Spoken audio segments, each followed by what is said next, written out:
Punctual to your time, I see. Very glad indeed. Delighted to have the pleasure of welcoming you to Longbourn. The Bennetts of Longbourn, huh?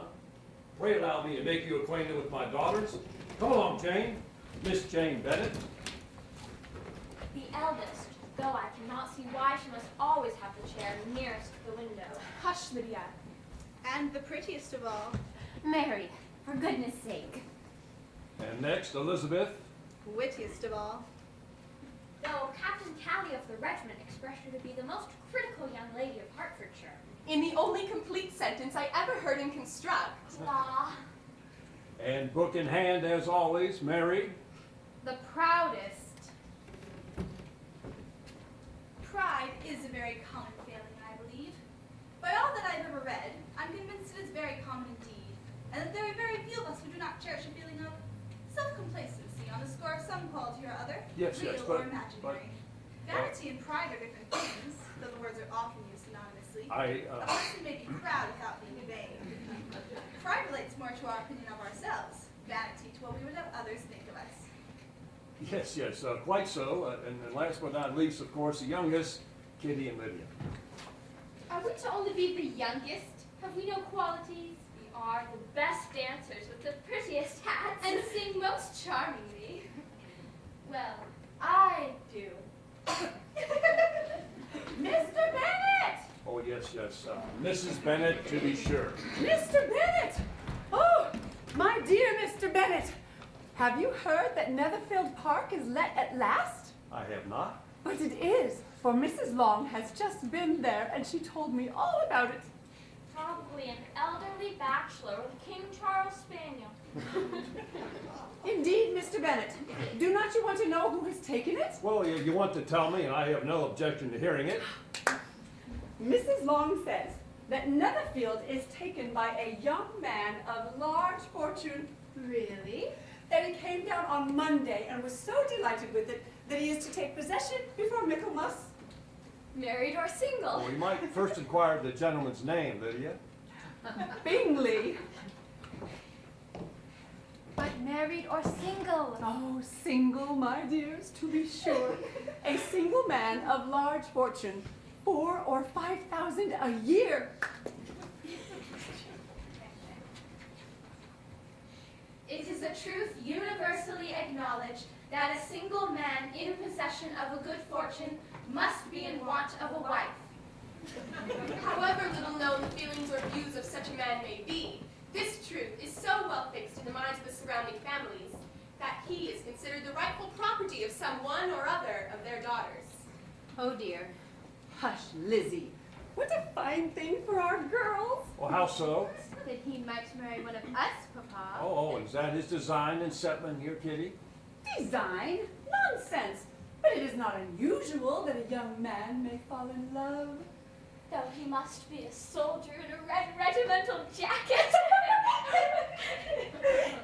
You must visit him as soon as he comes. Oh, I see no occasion for that. You and the girls may go, or send the girls by themselves. That might be better. Since you are as handsome as any of them, Mr. Bingley might like you the best of the party. Well, I certainly have my share of beauty. But when a woman has 5 grown-up daughters, she ought to give over ideas of her own attractions. In such cases, a woman has not much beauty to speak of.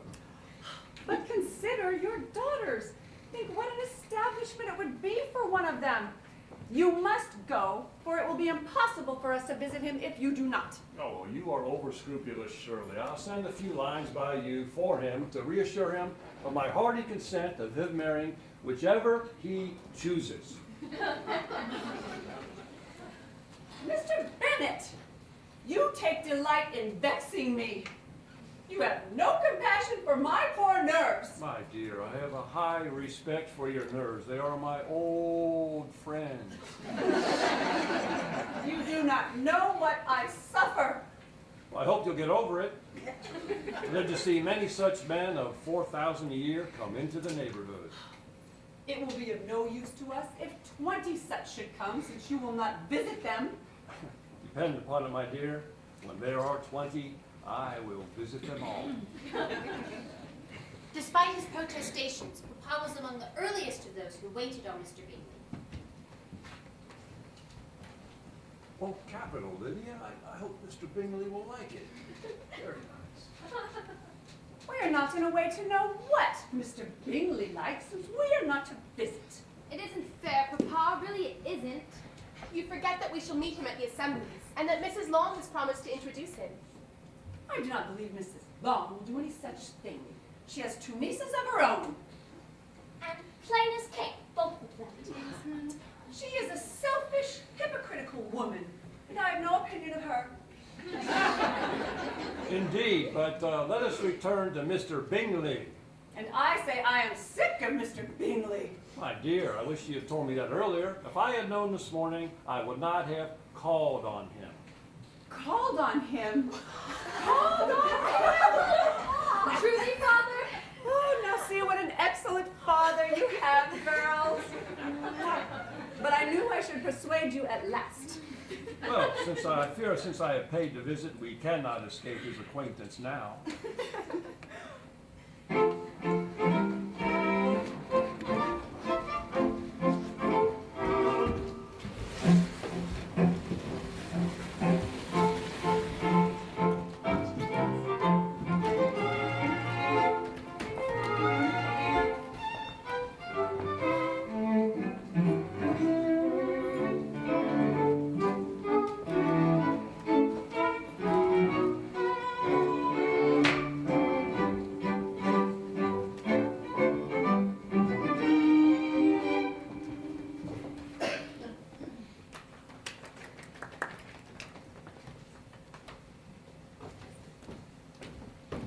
Come, Darcy. I hate to see you standing about in this stupid manner. You had much better dance.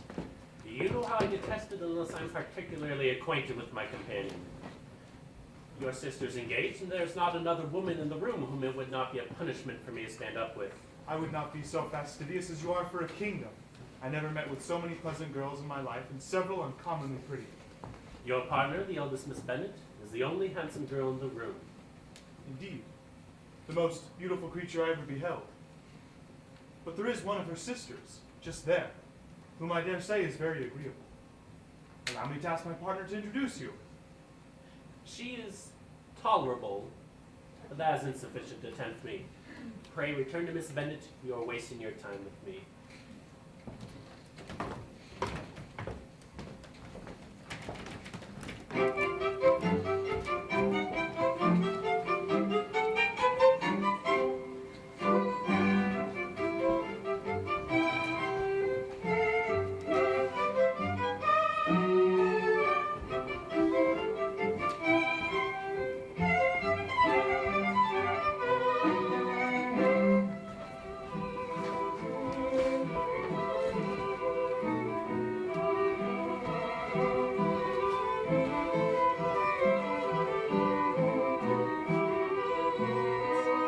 Oh, my dear Mr. Bennet, we have a most excellent ball.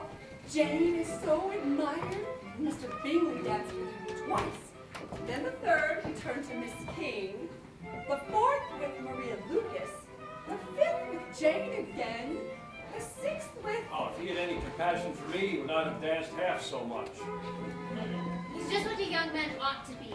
Good-humored, sensible, lively, and I never saw such happy manners. So much ease with such perfect good breeding.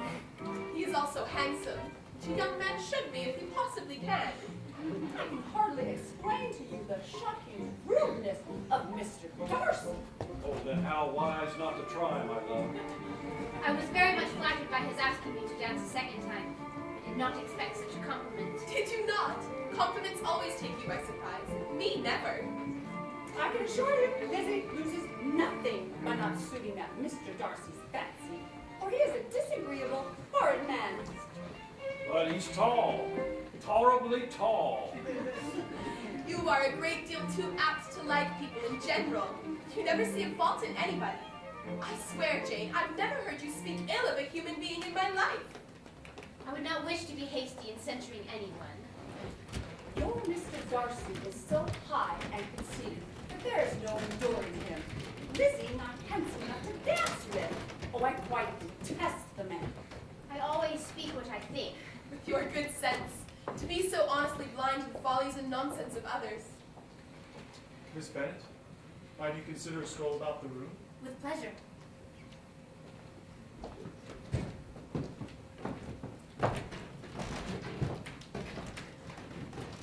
Within a short walk of Longbourn lived a family with whom we were particularly intimate. Sir William Lucas, formerly of trade in Meryton, had made a tolerable fortune and risen to the honor of knighthood. And gives 2 balls a season. Lady Lucas was a very good woman, and not too clever, which I find restful. And their daughter Charlotte is my particular friend. Truly, an assembly ball's a paradise to me.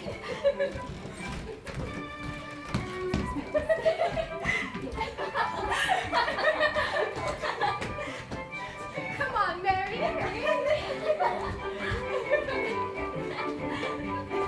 Jane! No, thank you, girls.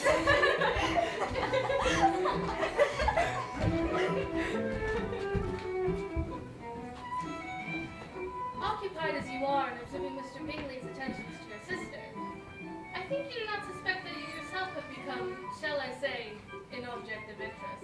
Indeed? Where? Welcome, ladies and gentlemen all, to my hearth and home. What more charming amusement for young people than the dance, huh? I consider it one of the first refinements of polished societies. Any savage can dance, sir.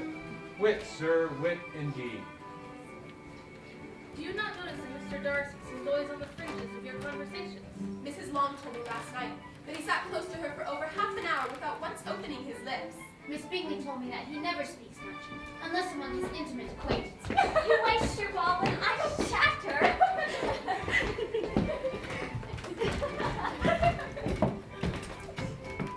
Note him. He has an extremely critical eye, and if I do not begin by being impertinent myself, I shall soon grow afraid of him. Did you not think, Mr. Darcy, that I expressed myself uncommonly well just now, as I was teasing Colonel Forster to give us a ball at Meryton? With great energy. However, it is a subject where a lady is always energetic. My dear Eliza, why are you not dancing? Mr. Darcy, you cannot refuse to dance, I am sure, when such beauty is before you. Indeed, sir, I've not the least intention of dancing. I entreat you not to suppose I move this way in order to beg for a partner. May I have the honor of your hand for the next, Miss Bennet? Mr. Darcy is all politeness, but I must deny myself the pleasure.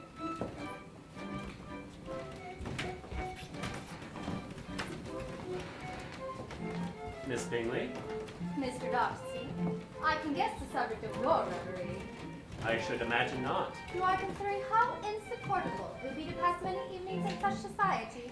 And indeed, I am quite of your opinion.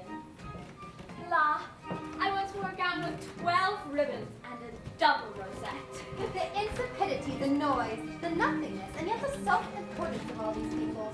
What I would give to hear your strictures on them. Your conjecture is totally wrong, I assure you. Oh? I have been meditating on the very great pleasure that a pair of fine eyes in the face of a pretty woman can bestow. Truly? Pray tell me what lady has the credit of inspiring such reflections. Miss Elizabeth Bennet. I confess, I am all astonishment. How long has she been such a favorite? And pray, when am I to wish you joy? I should have expected as much. A lady's imagination is very rapid. It jumps from admiration to love to matrimony in but a moment. Nay, I shall consider the matter as absolutely settled. Oh, indeed, you are a scamp and a rose, Sir William. You will make me laugh. You will have a charming mother-in-law indeed. And you will have the pleasure of her always being at Pemberley with you.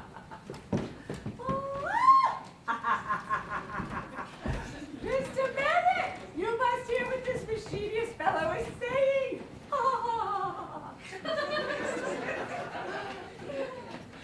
Miss Bennet, pray forgive even the appearance of unwanted attention, but might I request this reel? Indeed, sir. It is rather an honor than a request. The honor I believe to be mine.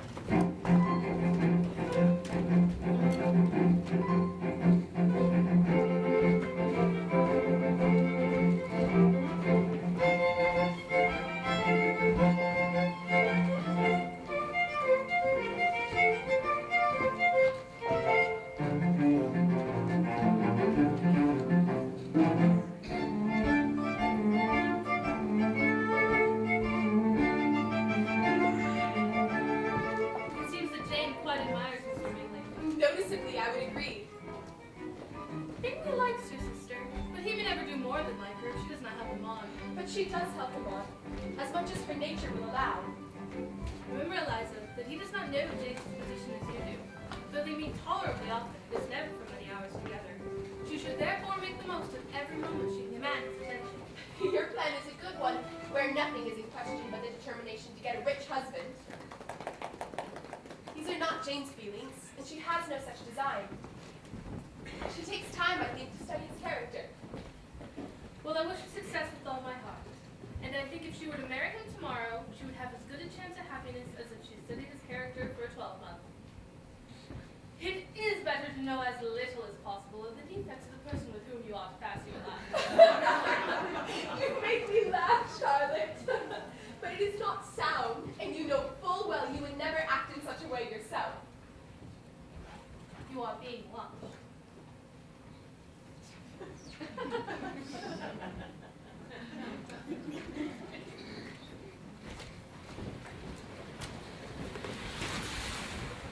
Soon enough, back at Longbourn, Jane found herself in receipt of an invitation from My dear friend, if you are not so compassionate as to dine today with me, We shall be in danger of hating each other for the rest of our lives. Come as soon as you can on receipt of this. You shall dine with my brother as well as other gentlemen, and sundry officers. yours ever, Caroline Bingley. The officers? Kitty and I go as well, Mamma. We should like to meet sundry officers. Is there but one name on the invitation, girl? May I have the carriage, Father? Yes, yes, of course. Indeed not. It would be much better, Jane, to go on horseback, for the weather looks ill, and you might have the good fortune to be thoroughly soaked and stay longer with the Bingleys in ill health.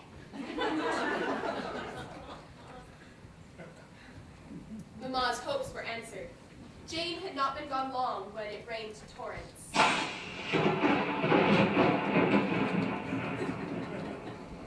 That was a lucky idea of mine indeed. For you, Liz, news from Netherfield, I think. My dearest Lizzie, I find myself very unwell this morning, which I suppose is to be imputed to my getting wet through yesterday. The Bingleys will not hear of my returning home till I am better. Though excepting a sore throat and headache, there's not much the matter with me. Yours, Jane. Well, dear, if your daughter should suffer a dangerous fit of illness and die, it would be a comfort to know it was all in pursuit of Mr. Bingley and under your orders. Nonsense! People do not die of little trifling colds, and the inconvenience, Mr. Bennet, is worth the price. She feels ill, and I will go to her. Is that a hint for me, Lizzie, to send for the horses? The horses are wanted on the farm. I will walk. The distance is nothing when one has a motive. Only 3 miles. You cannot go jumping over stiles and arrive with dirty stockings. Jane, at least, will forgive me, Mother. Mr. Bennet!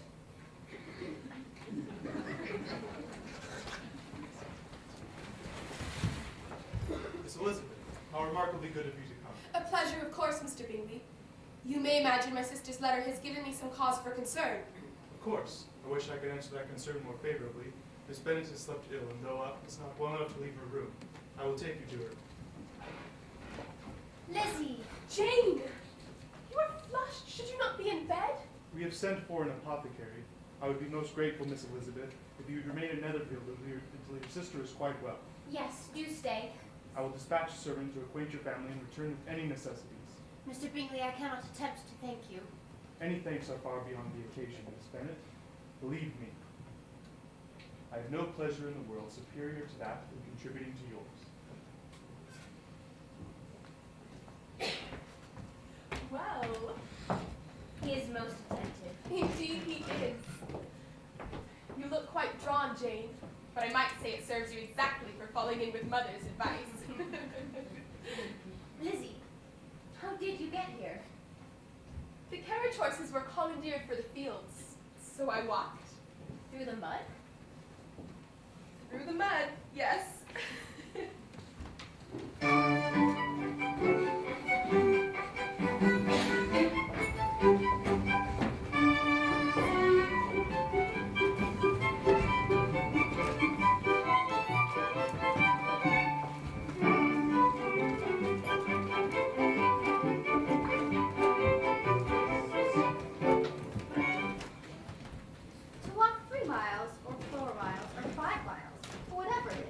above her ankles in mud, and alone, quite alone. What can she mean by it? It seemed to me she showed an abominable sort of conceited independence, and a complete indifference to decorum. It shows an affection for her sister that is very pleasing. I have an excessive regard for Jane Bennet, and wish she were well settled. With such a father and mother and such low connections, I'm afraid there's no chance of it. Their uncle's an attorney in Meryton, and another lives somewhere near Cheapside. If they had enough uncles to fill all Cheapside, it would not make them one jot less agreeable. Ah, Miss Elizabeth. Your sister improves, I hope? She is resting, but hopes not to be thought unsociable. Indeed not. I find it singular and intriguing that you prefer reading to cards, Miss Bennet. Miss Elizabeth Bennet despises cards. She's a great reader with little pleasure in anything else. I deserve neither such praise nor such censure. I am not a great reader, and I have pleasure in many things. In nursing your sister you have pleasure, I'm sure. Here, here. Is Miss Darcy much grown since the spring? Indeed. How I long to see your charming sister again. Such manners and so accomplished for her age. It is amazing to me how young ladies can have patience to be so very accomplished as they all are. Oh, my dear Charles, what do you mean? Yes, Caroline, all. I've never heard a young lady spoken of for the first time without being informed that she was very accomplished.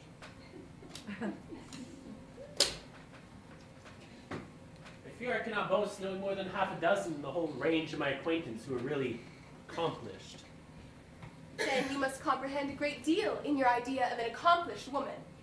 She must have a thorough knowledge of music, singing, drawing, dancing, languages, and a certain something in her air and manner, the tone of her voice, her address and expressions, or else they were to be but half deserved. And to all this she must add something yet more substantial, in the improvement of her mind by extensive reading. I am no longer surprised at your knowing only 6 accomplished women. I rather wonder at your knowing any. I say, sister, would you perhaps take to the pianoforte and favor us with a lively Scotch air? With pleasure. Splendid. Then perhaps Miss Bennet will seize the opportunity to show us a fling. Simple seeming, yet difficult in the execution. Will you essay, Miss Bennet? Oh, I heard you before. You wanted me, I know, to say yes, that you might have the pleasure of despising my taste. But I always delight in cheating a person out of their premeditated contempt, and have therefore made up my mind to tell you, I do not wish to dance a reel at all, and now despise me if you dare. Oh, very sorry, Darcy. Is Mr. Darcy not to be laughed at? The wisest and best of men may be rendered ridiculous by a person whose first object in life is a joke. Certainly there are such people, but I hope I'm not one of them. I hope I never ridicule what is wise and good. Follies and nonsense, whims and inconsistencies do divert me, I own. I laugh at them whenever I can. I dearly love a laugh. But these, I suppose, are precisely what you are without. Perhaps that's not possible for anyone. But it has been the study of my life to avoid those weaknesses which often expose a strong understanding to ridicule. Such as vanity and pride. Yes, vanity is a weakness indeed. But pride, where there's a real superiority of mind, pride will always be under good regulation. I have my faults enough, but they are not, I hope, of understanding. My temper I dare not vouch for. It is, I believe, too little yielding and perhaps resentful. My good opinion, once lost, is lost forever. That is a failing indeed. But you have chosen your fault well. I cannot really laugh at it. You are safe from me. There is, I believe, in every disposition, a natural tendency to some particular evil, a natural defect, which even the best education cannot overcome. And your defect is a propensity to hate everybody. And yours is to willfully misunderstand them.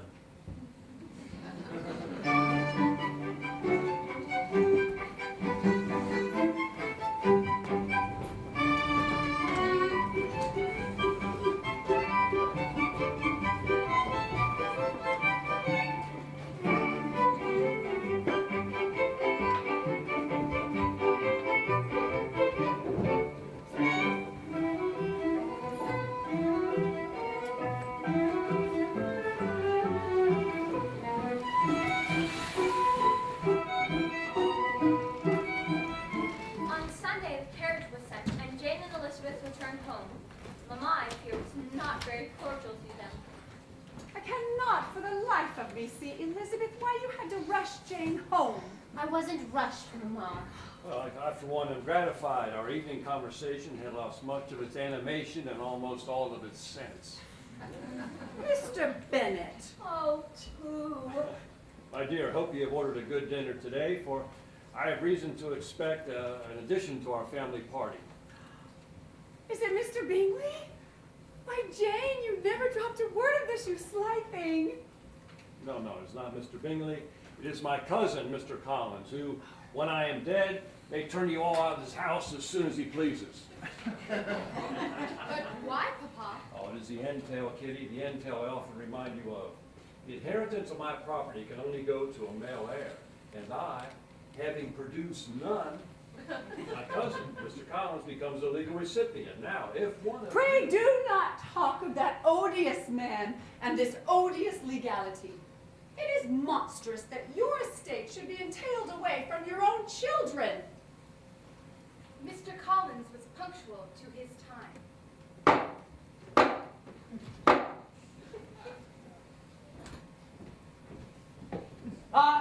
Mrs. Bennet, Mr. Bennet, as a pastor of the Church of England, I flatter myself that my present overtures of goodwill are highly commendable, and the circumstance of my being next in the entail of the Longbourn estate will be kindly overlooked on your part, and not lead you to reject my proffered olive branch.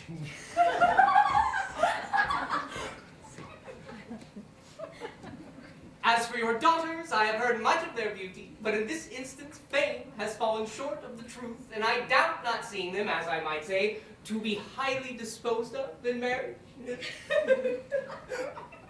You are very kind, sir, and I wish with all my heart that it may prove so, for else they will be destitute enough. Oh, I am very sensible, madam, of the hardships of my fair cousins, but I assure the young ladies that I have come prepared to admire them.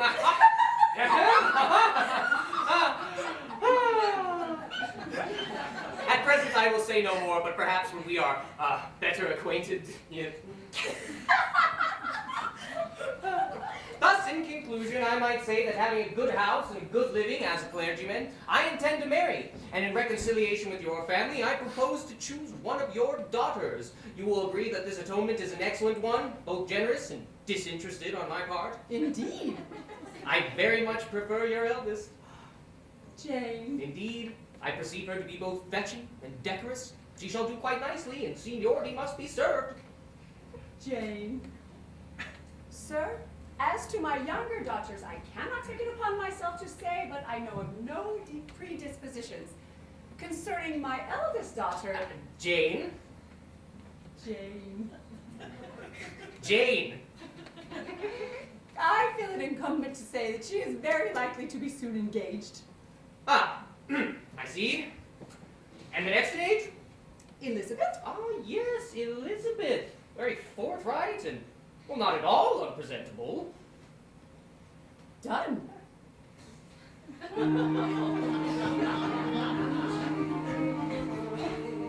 To escape Mr. Collins's lectures, On the high moral quality of the pastorate of the Church of England, Papa suggested a stroll to Meryton.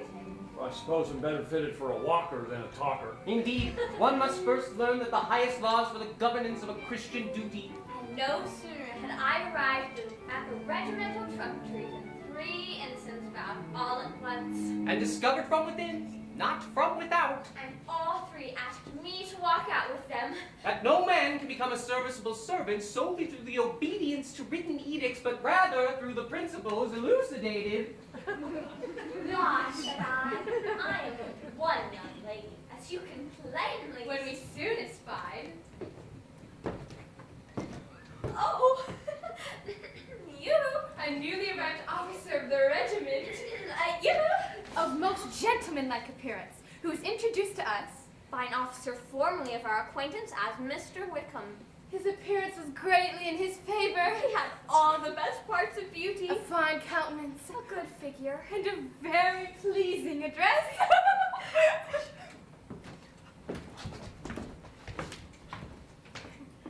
How do you do? This is a lucky chance indeed. At the officers' table, the Bennets are much spoken of and all about approbation. Miss Catherine and Miss Lydia, I presume.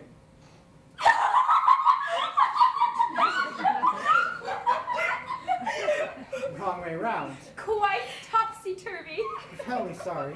I hope to be correct in addressing you as Miss Elizabeth Bennet. Yes, quite correct. I solicit your further acquaintance, Miss Bennet. Our society, sir, is not extensive. I venture we will meet again. La, we were talking oh so very agreeably when the sound of horses drew our notice. And Mr. Darcy and Mr. Bingley came riding by. Mr. Wickham barely touched his hat, which Mr. Darcy hardly deigned return. What could be the meaning of it? Before walking on, we naturally enjoined Mr. Wickham to pay us a visit. With very great pleasure indeed. I fear we poor souls in the army lack greatly in feminine instruction. Miss Elizabeth. Mr. Wickham. La, our sister has made a conquest.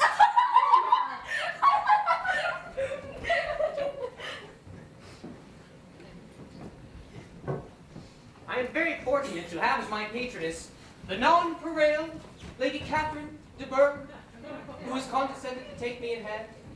Ah, what beauty, what style, and affability. She is, of course, the proprietress of Rosings and a very, very, very, very extensive property. Her daughter's indifferent health unhappily prevents her from being in town, which, as I told Lady Catherine myself, would deprive the British court of its brightest ornament. Yes. Well, you're absolutely splendid. Mr. Wickham has arrived. Mr. George Wickham, Papa. Pleased. I'm delighted. Parson Collins, Mr. Wickham. Well, it's a pleasure to meet a gentleman of the cloth. I had a near miss myself. As Mr. Collins once again held forth, I have more than once observed to Lady Catherine that her charming daughter seemed to be born a duchess, and that even the most elevated rank, rather than give her consequence, would be adorned by her, but to be brief. Mr. Wickham suggested that I show him around the grounds.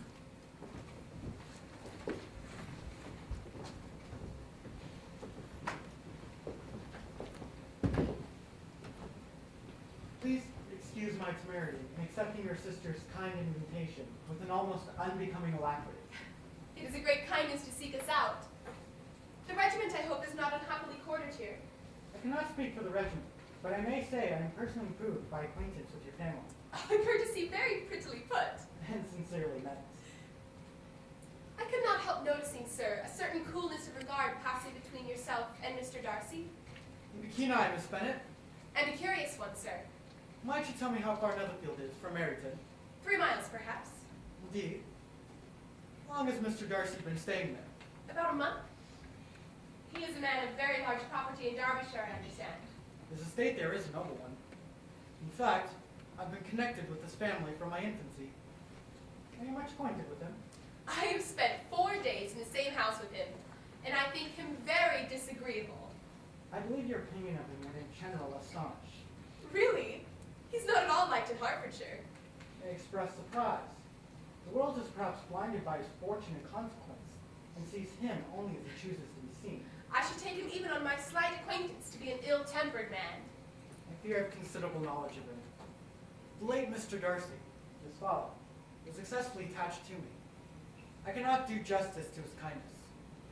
His son and I were born in the same parish, sharing the same amusements. My father was his father's estate manager.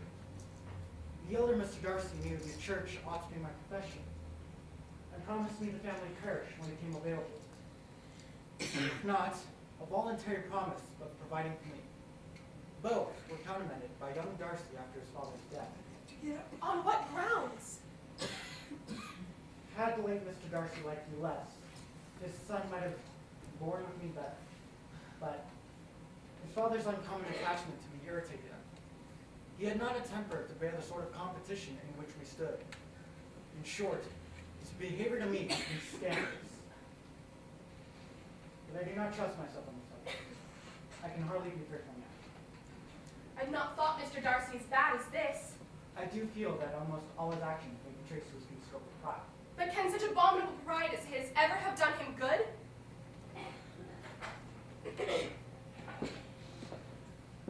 I must own him to be liberal and generous, display hospitality, assist his tenants, and relieve the poor.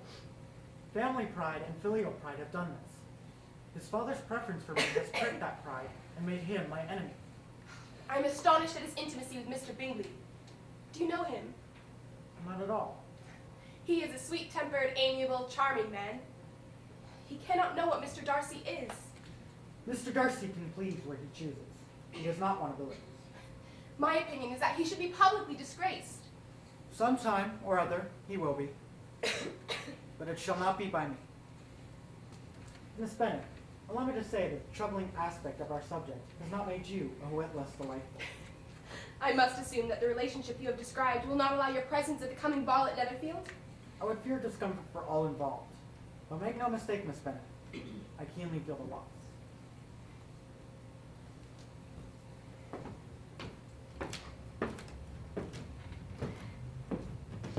Well, whatever he said was well said. Whatever he did was done gracefully.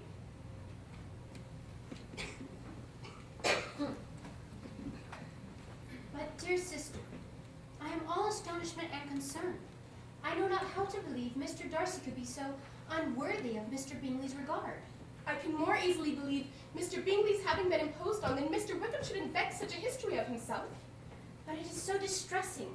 One does not know what to think. I beg your pardon. One knows exactly what to think. I know only with certainty that poor Mr. Bingley will have much to suffer if Wickham's charge becomes public. Poor Mr. Bingley. I speak only as an observer. Back at home, Mr. Bingley and his sister came to give their personal invitation to the long-expected ball at Netherfield, which was fixed for the following Tuesday. Well, Mr. Collins. Now, I am by no means under the impression, I assure you, that a ball of this kind given by a young man of character can have any sort of evil tendency whatsoever. And I am so far from opposed to dancing myself that I now solicit this opportunity, Miss Elizabeth, of soliciting the first two dances with you especially. And it struck me that I had been selected from among my sisters as worthy of being the mistress of Hunsford Parsonage. I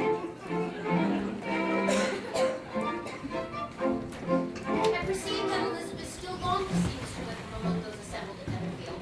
She was seeking the conquest of all that remained unsubdued in his heart.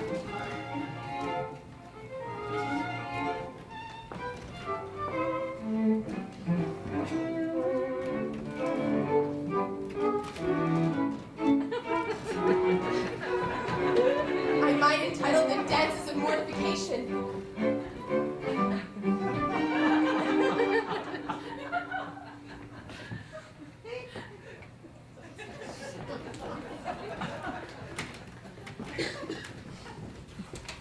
May I hope for the next, Miss Bennet? Well, I hardly think that it... Do not be a simpleton and allow your fancy for Wickham to make you appear unpleasant in the eyes of a man 10 times his consequence.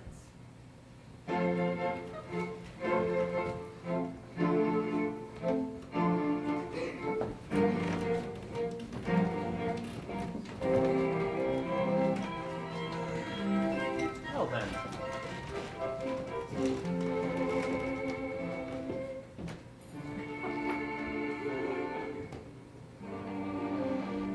The music is well played, do you not think? It is your turn to say something now, Mr. Darcy. I talked about the dance, and you ought to make some kind of remark on the size of the room or the number of couples. Quite assure you, Miss Bennet, whatever you wish me to say will be said. Very well. That reply will do for the present. Now we may be silent. Do you talk by the rule then when you are dancing?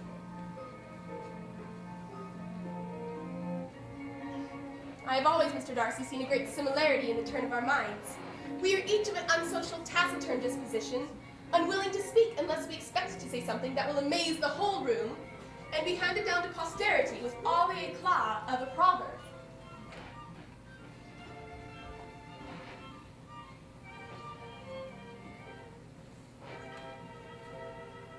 This is no striking resemblance to your own character, I'm sure.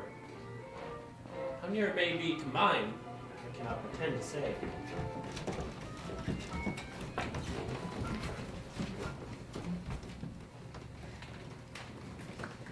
I have recently had the pleasure of forming a new acquaintance with a childhood friend of yours. A Mr. Wickham. Mr. Wickham is blessed with such happy manners as may ensure his making friends. Whether he may be equally capable of retaining them is less certain. He has been so unlucky as to lose your friendship, and in a manner he is likely to suffer from all his life. I think you have books, Miss Elizabeth. I cannot talk of books in a ballroom. My head is always full of something else.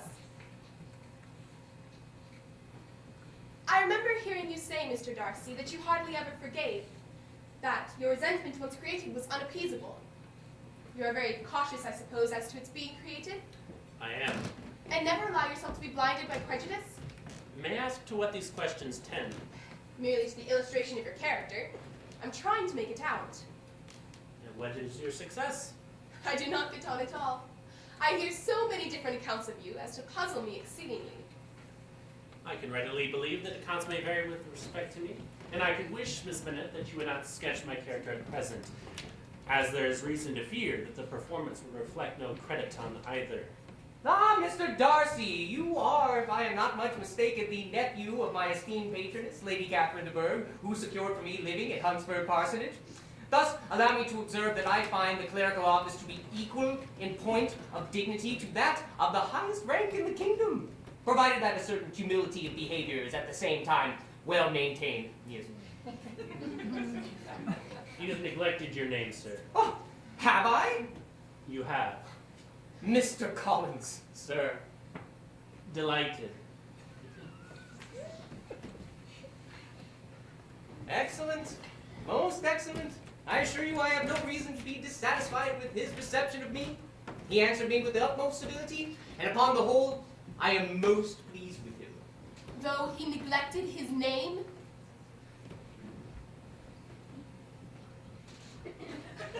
Did he?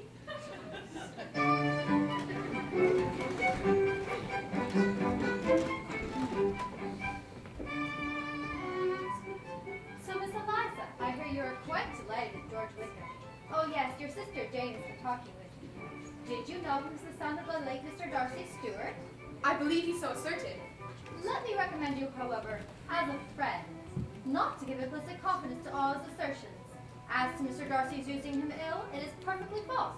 For on the contrary, he has always been remarkably kind to him. Well, Furthermore, George Wickham has used Mr. Darcy in a most infamous manner. I do not know the particulars, but his coming into the country at all is a most insolent thing. Considering his descent, one could not expect much better. his guilt and his descent appear by your account to be one and the same. For I have heard you accuse him of nothing worse than being the son of Mr. Darcy Stewart. And of that, I can assure you, he informed me himself. Ah, I beg your pardon. Please excuse my interference. It was kindly meant. Insolent girl. By heavens, you step it wonderfully. Under your instructions, sir. Well, that, at least, promises the felicity which a marriage of true affection can bestow. Ah, Miss Bingley, I am sure I needn't enumerate the advantages of such a match.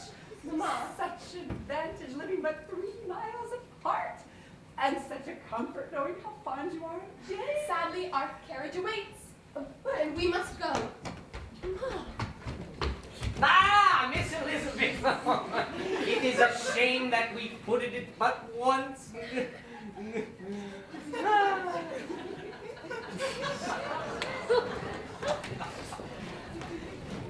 When at last the Guston officers had quitted the house, Mamma spoke all the way home of preparations, new carriages, wedding clothes, and seeing Jane settled at Netherfield within 3 months. Oh, and and Elizabeth's marriage to Mr. Collins as well. May I hope, madam, for your interest in the matter of your penultimate eldest, Elizabeth? For I solicit the honor of having a private audience on the course of this morning. What? Oh, yes. I see. Dear me. Yes, certainly. A private audience. I see the drift. Dear Mr. Collins, I am sure Lizzie will be very happy. I am sure she can have no objection. A private audience. Come, Kitty, I want you upstairs. Dear madam, do not go. Go?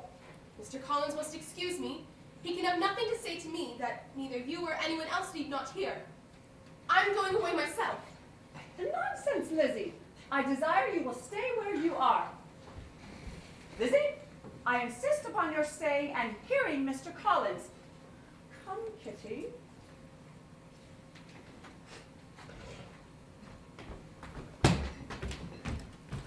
Stay.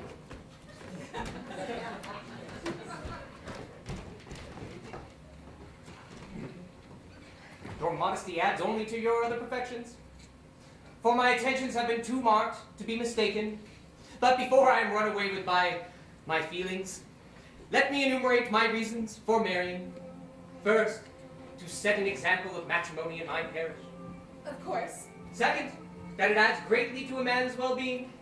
And third, under the particular advice and recommendation of Lady Catherine de Bourgh, let her be an active, useful sort of person able to make a small income go a long way. Her very words. You may observe, my dear cousin, that I do not reckon the notice of Lady Catherine to be the least of my advantages. Your wit and vivacity, I think, must be acceptable to her, especially when tempered with the silence and respect which her rank invariably excites. And fourth, as I am to inherit this estate after the death of your honored father, I feel bound to choose a wife among his daughters, the loss of which will be as little as possible. And now, nothing more remains but for me to declare and assure you in the most animated language of the violence of my affections. To fortune, I am perfectly indifferent. As to dowry, I am well aware of your father's finances, and rest assured that no one resentful approach shall ever pass my lips. Once we are married. No. No? I am very sensible, sir, to the honors of your proposals, but it is impossible for me to do otherwise than decline them. Oh, it is usual with young ladies to at first reject the addresses of a man they secretly mean to accept. I do assure you, I am not one of those young ladies. You could not make me happy, and I'm convinced that I'm the last woman in the world who could make you so. Were your friend Lady Catherine to know me, she would find me in every respect ill-qualified. This matter may be therefore considered as finally settled. Well, naturally you cannot be serious in your rejection of me. Well, good sense and financial necessity forbid it. It is your wish to increase my love with suspense, as is the usual practice of elegant females. I am not, Mr. Collins, an elegant female intending to plague you. I am a rational creature speaking the truth from her heart. I will not have you. Can I speak plainer? You are uniformly charming. Oh. Dear Mr. Collins, allow me to be the first to congratulate you. Yes, she has begun delightfully with refusal. A refusal? Indeed, out of bashful modesty and the genuine delicacy of her character. Mr. Bennet, you are wanted immediately. She is a headstrong, foolish girl and does not know her own interest. Headstrong. But I will make her know it. Headstrong. Foolish. Well, dear me, if it were so, it would be best not to force her acceptance, because if liable to such defects of temper, she cannot do much to contribute to my felicity. Mr. Bennet, you must come and make Lizzie marry Mr. Collins, for she vows she will not have him. Pray excuse me. I have not the pleasure of understanding you. And Mr. Collins begins to say he will not have Lizzie. Lizzie! And what am I to do on the occasion? Why, tell her you insist upon her marrying him. Come here, child. Is it true that Mr. Collins has made you an offer of marriage? It is. And is it true that you have refused this offer? I have, sir. An unhappy alternative awaits you, Elizabeth. Your mother will never see you again if you do not marry Mr. Collins. And I will never see you again if you do.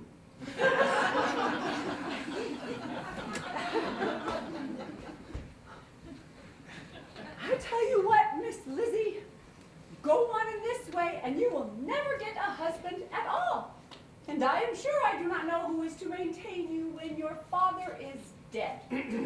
Oh, Mr. Collins. Please excuse me. I wish to withdraw my pretensions to your daughter's favor.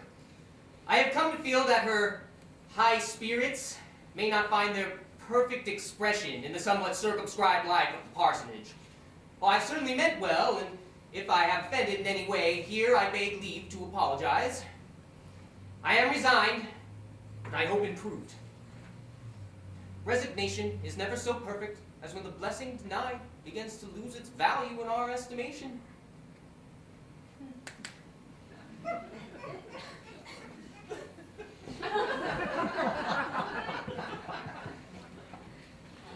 Miss Lizzie, I shall simply say that I will never speak to you again. And you will find me as good as my word. I have no pleasure in talking to undutiful children.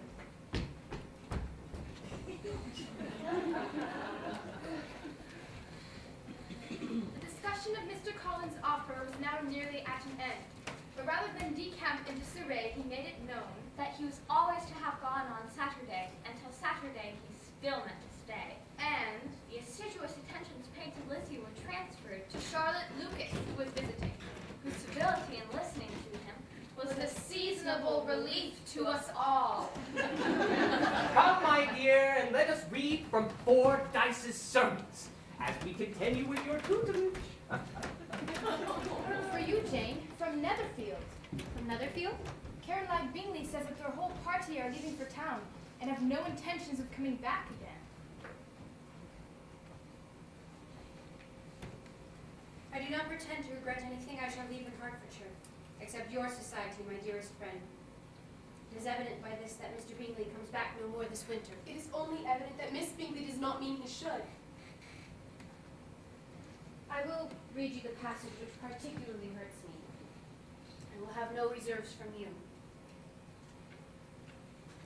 Mr. Darcy is impatient to see his younger sister, and to confess the truth, we are scarcely less eager to meet her again. Georgiana has no equal for beauty, elegance, and accomplishments, and we dare entertain the hope of her being hereafter our sister. Foolishness, she is a child. Is it not clear enough, Lizzie? Does it not expressly declare that Caroline neither expects nor wishes me to be her sister, and that she is perfectly convinced of her brother's indifference to me? Can there be any other opinion on the subject? Yes, there can, for mine is totally different. Will you hear it? Most willingly. It is this. Miss Bingley sees that her brother is in love with you, but wants him to marry Georgiana Darcy. I suspect that Mr. Bingley's regard was further suppressed by his friend Mr. Darcy's interference. He watched you most narrowly as you danced. You must not criticize Lizzie. Perhaps I have imagined Mr. Bingley's regard. Women often fancy admiration means more than it does. And men take care that it should. His sister has influenced him, as well, Jane, in conjunction with his friend. Surely she only wishes his happiness. Oh, she may wish many things beside his happiness, such as an increase in wealth, consequence, and great connections. No. Lizzie, I think no ill of him or his sister. Let me take it in the best light, in the light in which it may be understood. I have at least the comfort that it has not been more than an error of fancy on my side, and that it has done no harm to anyone but myself. Really, you are too good. You wish to think all the world respectable. The more I see of the world, the more I am dissatisfied with it, and every day confirms my belief in the inconsistencies of all human characters. I have come to distrust the appearance of either merit or sense. You must not hinder your happiness on my behalf.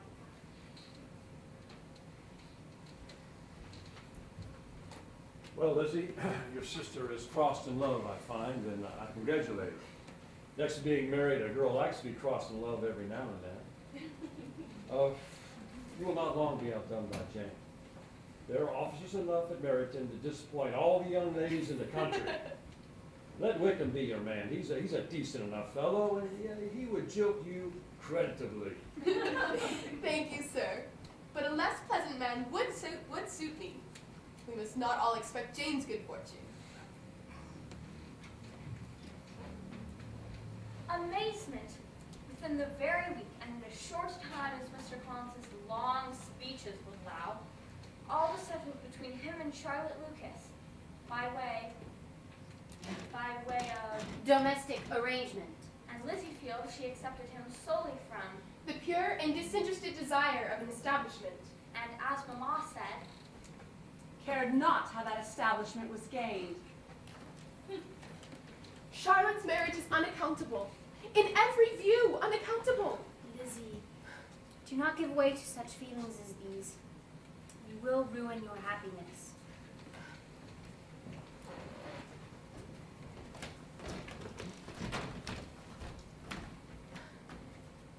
Engaged to Mr. Collins? My dear Charlotte, impossible. Why should you be so surprised, my dear Eliza? Do you think it incredible that Mr. Collins should be able to procure the good opinion of any woman because he was not so happy as to succeed with you? Indeed not. But 2 offers of marriage in 3 days? Dear Eliza, I think when you have had time to think it all over, you will be satisfied for me. I am not a romantic. You know I never was.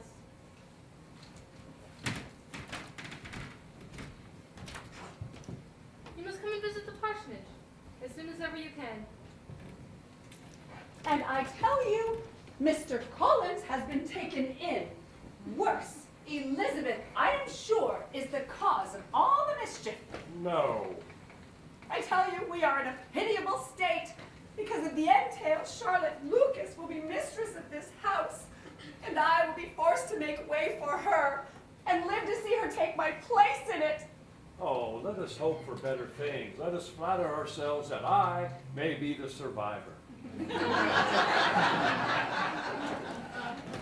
our view, Mr. Wickham's society was of material service, and his betrayal by Mr. Darcy was general knowledge. We all agreed that Mr. Darcy was the worst of men. On Monday, the gardeners, my mother's brother and his wife, arrived. He is a sensible, gentlemanlike man, and Mrs. Gardner, as always, enlivened the premises by the distributing of presents, the describing of the latest fashions, and the giving of sage advice. A young man such as you describe Mr. Bingley so easily falls in love with a pretty girl for a few weeks and just as easily forgets about her. Now, as to Mr. Wickham, whom you mention far too frequently, I would have you be on your guard. Oh, he shall not be in love with me if I can prevent it. Do not involve yourself in an affection which want of a fortune should make very imprudent. At present, I am not in love with Mr. Wickham.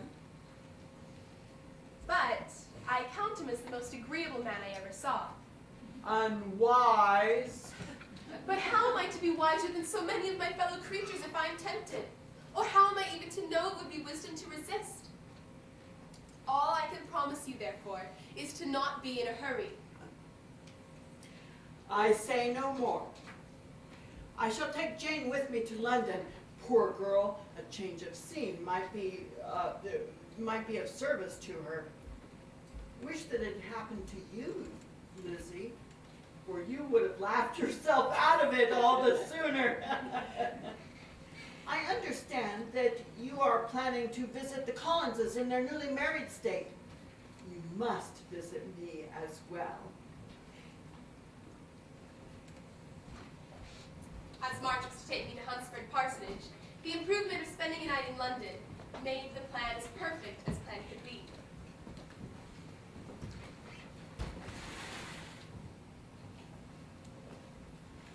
Jane, look now, I see London is agreeable to you. My dearest Lizzie, come sit with me.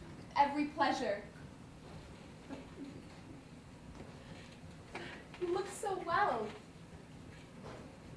I confess myself to have been entirely deceived in Miss Bingley's regard for me. She has barely visited me here in London, and when she did come, it was very evident she had no pleasure in it. In fact, she seemed to have come to convince me of her brother's interest in Miss Darcy. All gentlemen are held in my least repute. It is said that Mr. Wickham has become the admirer of a certain Miss King. Oh.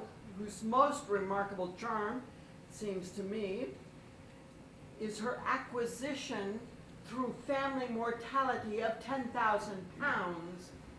and it is at least indelicate that he should make his attentions towards her known so soon after this event. You are pale, Elizabeth. Are you ill? A man in distressed circumstances does not have time for the elegant decorums which others may observe. If she does not object to it, why should we? Her not objecting to it does not justify him. I have a very poor opinion of young men who live in Derbyshire, and their friends who live in Hertfordshire are not much better. I am sick of them all. Thank heavens, I go tomorrow to the Collinses, where I shall find a man who has not one agreeable quality, who has neither manner nor sense to recommend him. Perhaps stupid men are the only ones worth knowing after all. Bravo! Lizzie, you must accompany Mr. Gardner and myself on our tour of pleasure this summer, where we shall avoid the sex altogether and regard the landscape. Oh, my dear aunt, what delight, what felicity! You give me fresh life and vigor. Adieu to disappointment and spleen, for what are men to rocks and mountains?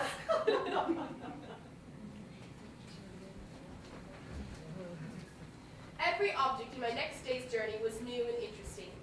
The chaise comfortable, the weather delightful, it all conspired for the pleasure of the traveler. At length, the Collins' parsonage was in view, and Mr. Collins and Charlotte appeared at the gate. Eliza! You are welcome and welcome again. Come in. You must be wearied and jostled. I have news of Lady Catherine's delicate consideration in inviting us to dine at Rosings the next night but one. Do not concern yourself with your apparel, my dear cousin. Lady Catherine will not think the worse of you for being simply dressed.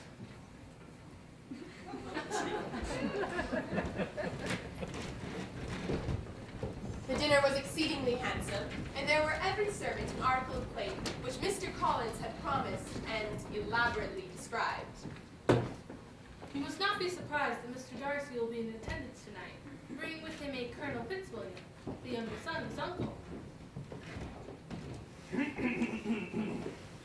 It is my pleasure to introduce the Right Honorable Lady Catherine de Bourgh, whose beauty, condescension, and affability... Yes, may... quite so.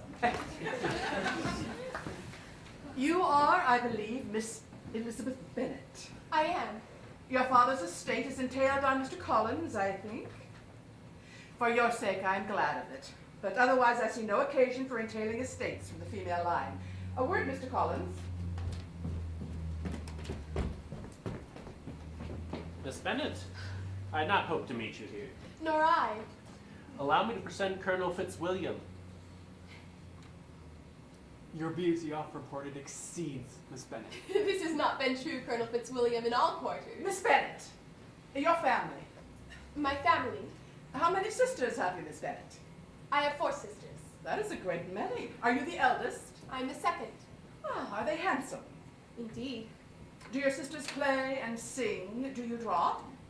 No, not at all. What, none of you? No, madam. That is very strange. Has your governess left you? We never had a governess. No governess? How was that possible? 5 daughters brought up at home without a governess? Your mother must have been quite a slave to your education. Not perhaps as you might think. Then who taught you? Who attended to you? Such of us as wished to learn never wanted the means. We were always encouraged to read, and books were always provided. Those who chose to be idle certainly might. Aye, that is what a governess will prevent. Had I known your mother, I should have advised her most strenuously to have engaged one.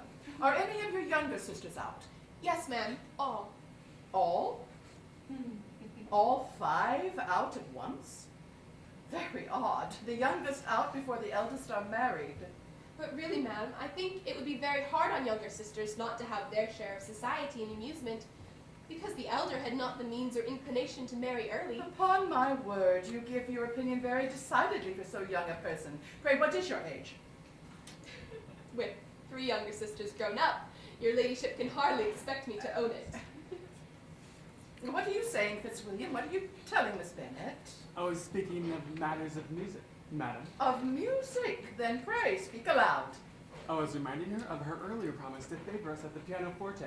Ah, yes. Pray excuse me. I fear you will not find me a great proficient. Pray, continue your conversation rather than attend me.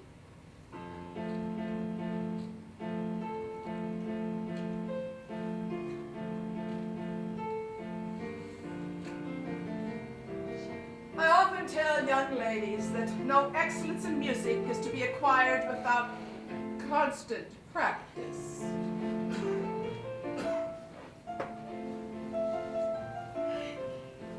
You mean to frighten me, Mr. Darcy, but my courage always rises with every attempt to intimidate me. You could not really believe me to entertain any design of alarming you. I've had the pleasure of your acquaintance long enough to know that you find great enjoyment in occasionally professing opinions which, in fact, are not your own. Your cousin will give you a very pretty notion of me and teach you not to believe a word I say. Take care, sir, for you are provoking me to retaliate, and such things may come out as would shock your relations to hear. I am not afraid of you. Pray, what do you accuse him of? I should like to know how such a paragon behaves among strangers. You shall hear then. But prepare yourself for something very dreadful. The first time of my ever seeing him was at a ball, and he refused to dance. And more than one young lady was sitting down in want of a partner. I had not at the time the honor of knowing any lady in the assembly, and I am ill qualified to recommend myself to strangers. Shall we ask him why a man of sense and education who has lived in the world is ill qualified to recommend himself to strangers? I have not the talent of easily conversing with those I've never seen before. Well, fortunately for all present, that is not the case here. Strangely and unexpectedly, after our delightful evening at Lady Catherine de Bourgh's, the 2 cousins came often of an afternoon to the parsonage. It was evident that Colonel Fitzwilliam came because he enjoyed Charlotte's and my society. But why Mr. Darcy came so often was more difficult to understand. If you would not laugh me to scorn, Eliza, I might consider the possibility of him being partial to you. The gentleman seldom meets my eyes, and frequently sits there for over 10 minutes without opening his lips. Ah, but he often looks at you quite appraisingly, and your look is engaged elsewhere. Stuff. I'm going for a ramble in the park.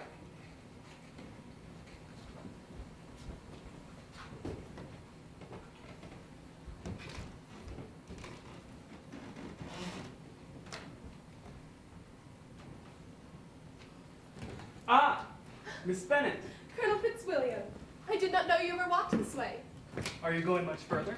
No, I should have turned in a moment. Do you certainly leave Kent on Saturday? Yes, if Darcy does not put it off again. I do not know anybody who so enjoys the power of doing what he likes than Mr. Darcy. But so we all do. It is just that Darcy has better means of having it than many others. And I am at his disposal. I imagine your cousin brought you down for the sole purpose of having someone at his disposal. I wonder he does not marry to secure a lasting convenience of the kind. But perhaps his sister does as well for the present, as she is under his sole care. In fact, I am joined with him in the guardianship of Miss Darcy. Are you indeed? Young ladies of her age are sometimes a little difficult to manage. And if she has true Darcy spirit, she may like to have her own way. Indeed, she's the most tractable creature in the world and a great favorite of Miss Bingley. I think I've heard you say that you know her. A little. Mr. Darcy is uncommonly kind to Mr. Bingley and takes a prodigious deal of care of him. From something Darcy said, I have reason to believe Bingley very much indebted to him. It is a circumstance which Darcy, of course, could not wish to be generally known, because if word were to get round to the lady's family, it would be an unpleasant thing. You may, of course, depend on my not mentioning it. There were some serious, what was it? Oh, there were some serious objections with the lady's family. I believe it was a country attorney. It was a mercantile with a mercantile background, and perhaps an unsuitable mother.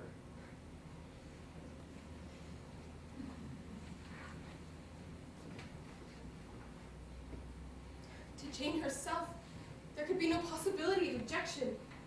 All loveliness and goodness as she is. Neither could anything be urged against my father, though who, with some peculiarities, has abilities Mr. Darcy himself need not disdain. Of course, my mother. But Mr. Darcy would receive a deeper wound from the want of importance in his friends' connections than from their want of sense. He has been governed by this worst kind of pride, and partly from the wish of retaining Mr. Bingley for his sister.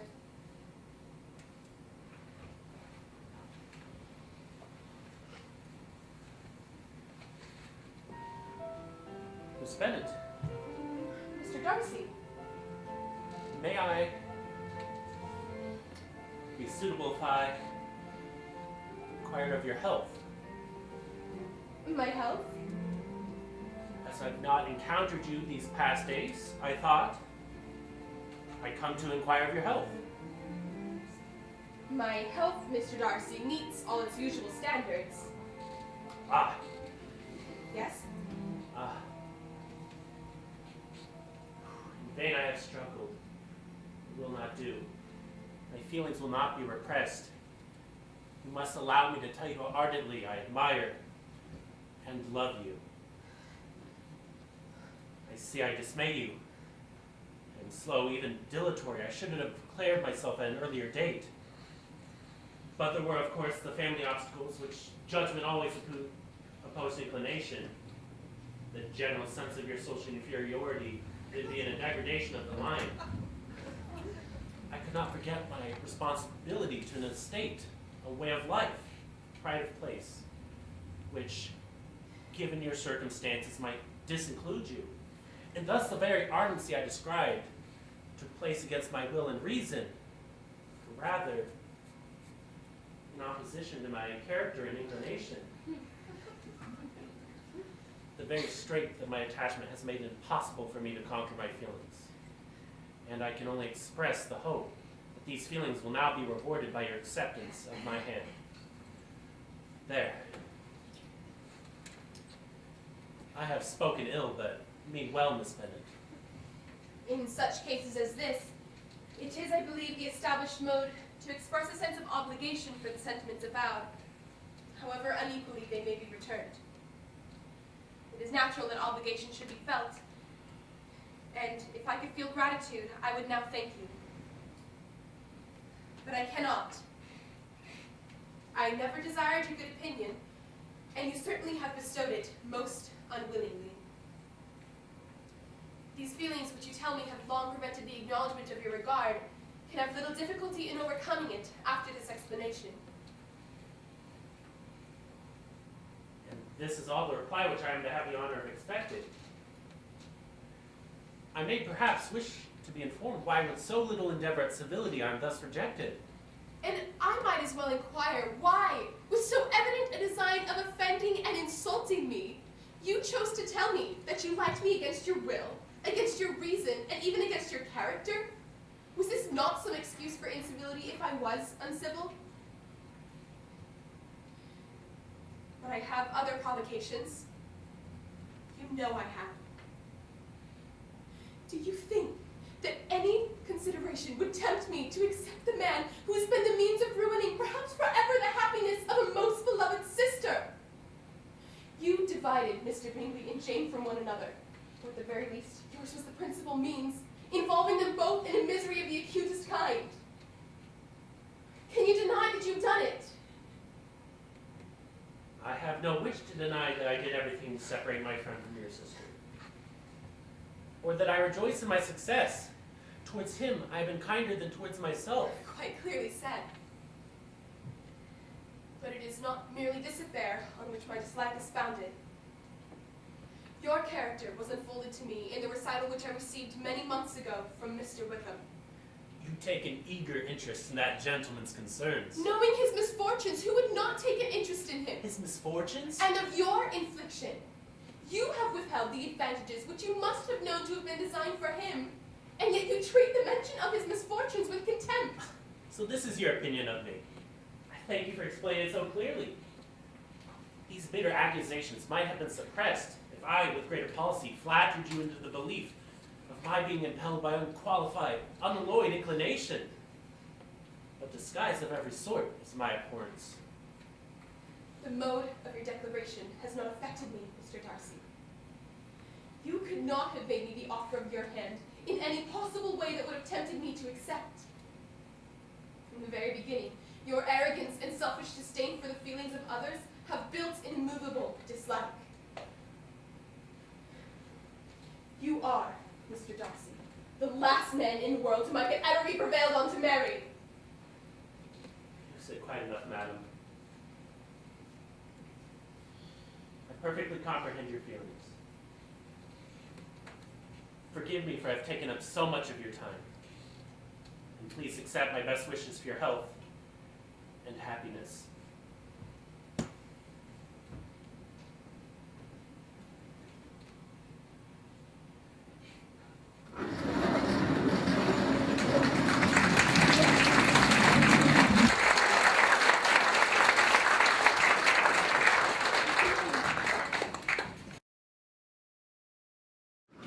Next morning, I woke to the same thoughts and feelings that had kept sleep long at bay, and resolved to see what air and exercise might do for my meditations, thus proceeded to my favorite walk.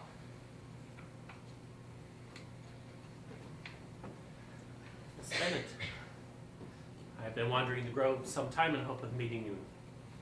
Will you do me the honor of reading this letter?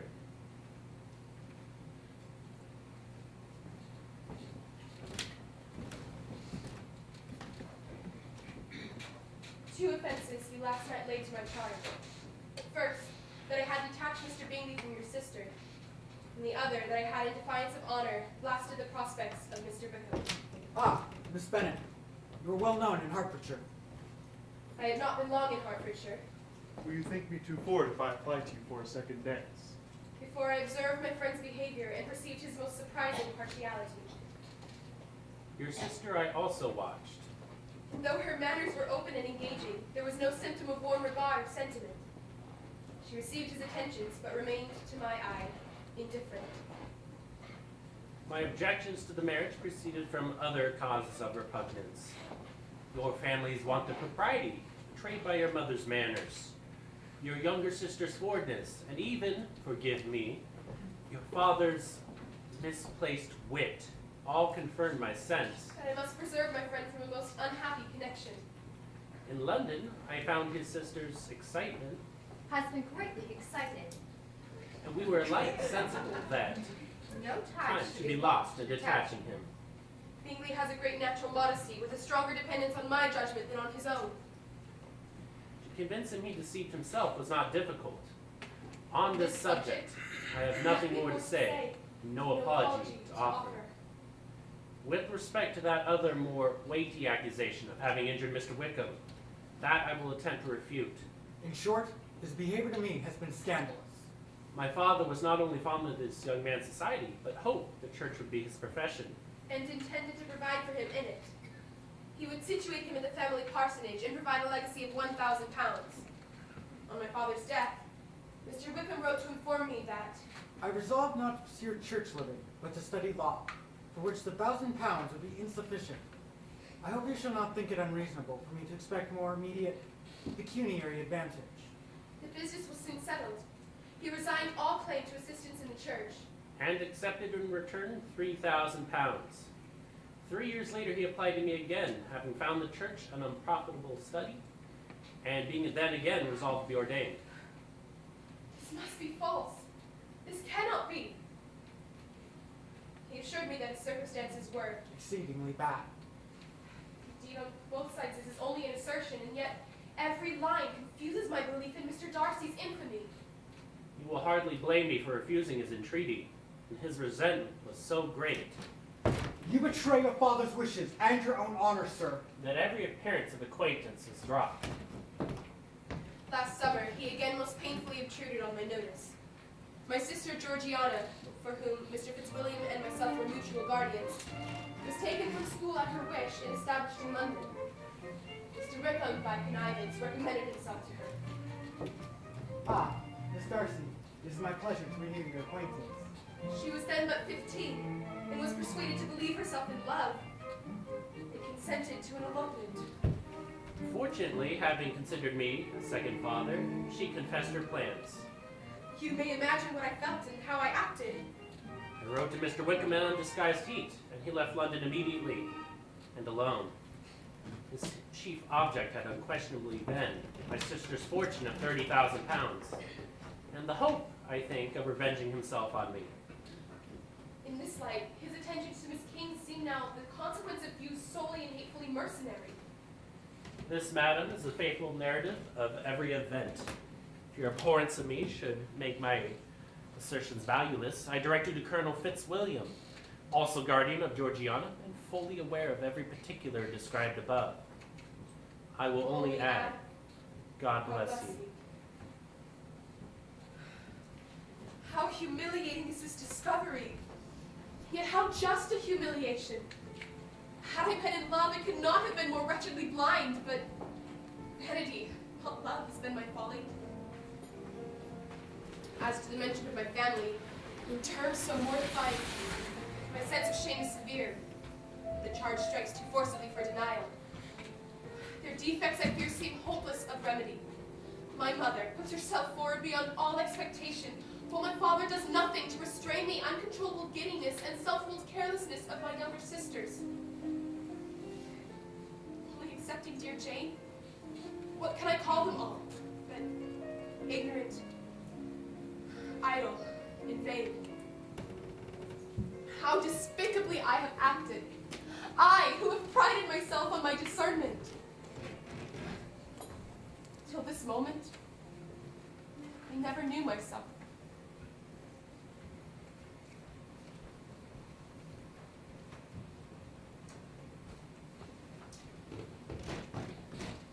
I'm glad you are back, Lizzie. Have you had any flirting? I was in great hopes you would have got a husband before you got that. Our sisters have been more than ordinarily silly. Oh, pooh. Aunt Philip says Lizzie had better taken Mr. Collins. But I do not think there would have been any fun in it. Jane will be quite an old maid soon. Lord, how I should like to be married before any of you, and then I will chaperone you all about to the balls. Kitty and I have been to all the shops. I do wish you would have gone along with us, Mary, for we had such fun. We talked and laughed so loud that anybody might have heard us 10 miles off. Far be it from me, dear sisters, to depreciate such pleasures, but I confess they would have no charms for me. I should infinitely prefer a book. Look here, I bought this bonnet. I do not think it is very pretty, but I thought I might as well buy it as not. You see? Oh, but there were 2 or 3 much uglier in the shop. Besides, once I've bought some prettier colored satin to trim it with brush, I think it will be very tolerable. Well, I do not think no matter how much satin you add to it, it would be Sister. plain as cake.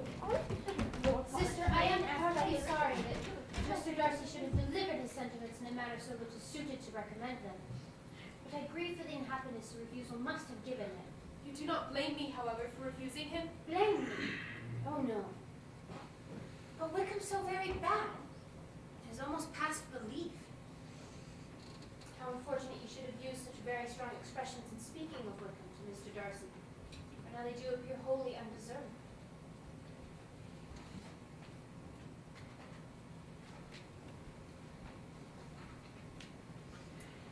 Well, Lizzie, what is your opinion now of this business of Jane's? My belief is that they've both been He is a mistaken. very undeserving young man.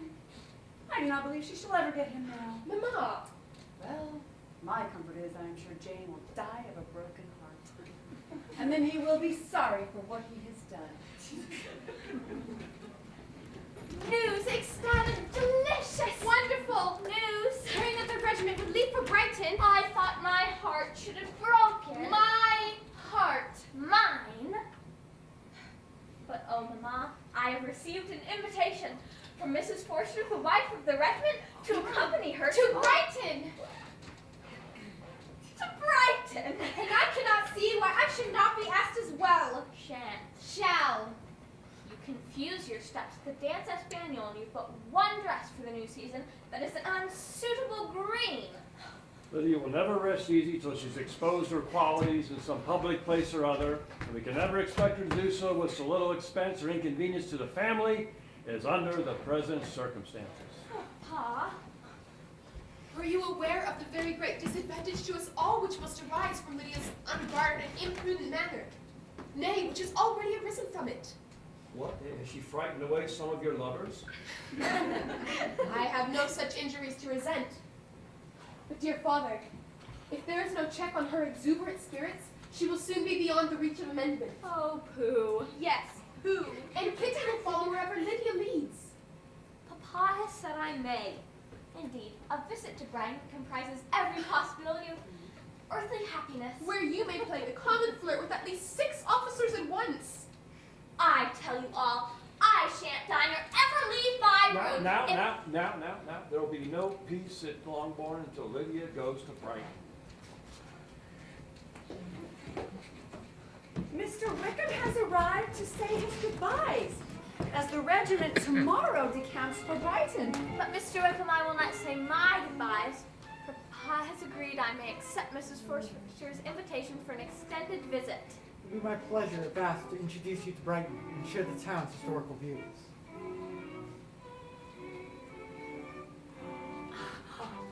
Girls, come on. Lydia, come. Kitty. Miss Bennet. Mr. Wickham, Am I in disgrace, Miss Bennet? I do not rightly understand you. I've always admired your understanding, of course. Have I mentioned that I met Colonel Fitzwilliam and Mr. Darcy at Rosings? You know Colonel Fitzwilliam, I presume. In passing, you saw Darcy frequently. Yes, almost every day. I believe Mr. Darcy improves on acquaintance. Indeed. Is it in dress he improves? For I dare not hope he's improved in essentials. I mean that by knowing him better, his disposition was better understood.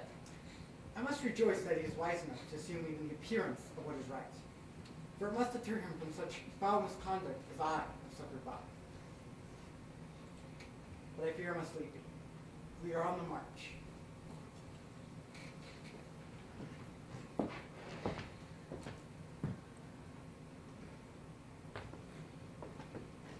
A last word on Mr. Darcy. His manners being in a state of improvement may be imputed to his wish of boarding with his new affability. A match with the daughter of Lady Catherine de Bourgh. A match long contemplated by both families as a boon to the growth of their estates and the continuance of their honorable lives. Goodbye, Miss Bennet. I'm not sure when we'll meet again. I wish you good fortune in whatever way your inclinations lie.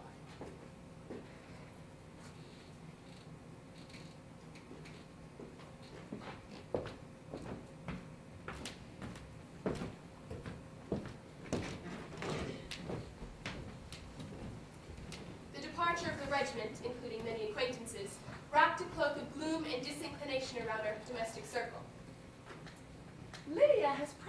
write very often, but her letters are always very short. Where such and such officers had attended them. Where she had seen such beautiful ornaments as made her quite wild. And how she had purchased another new gown and another new parasol. And my constant hope of a tour to the lakes with the gardeners was now the object of my happiest thoughts. Oh, my dear Elizabeth, our plans due to Mr. Gardner's business must be somewhat curtailed in extent.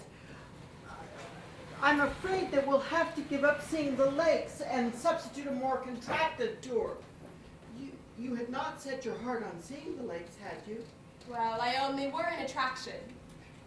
Well, I'm afraid that we will be confined to Derbyshire, but that still leaves us the delights of Warwick, Kenilworth, Lambton, and of course, Pemberley. Oh, Pemberley?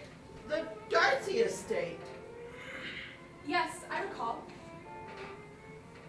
If it were merely the fine house with rich furnishings, I would not mind it myself, but the grounds are so delightful. The grounds, yes. But is not the family down for the summer? Oh, no, you silly goose. They summer always in London. Elizabeth?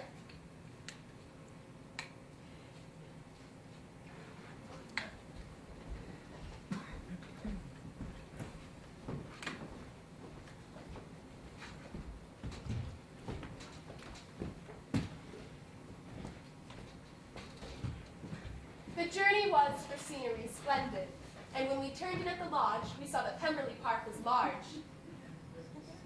Contains quite a variety of ground.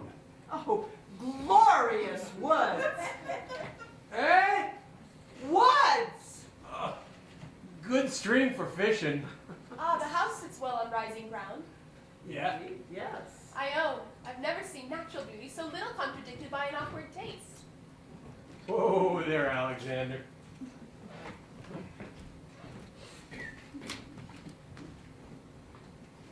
You are very welcome. The master is, of course, absent, but we expect him tomorrow with a large party of friends. We are instructed to always to show the house if you would like. You are most kind. Your master much at Pemberley, is he? Not so much as I could wish, sir. Have a look at that stream, huh?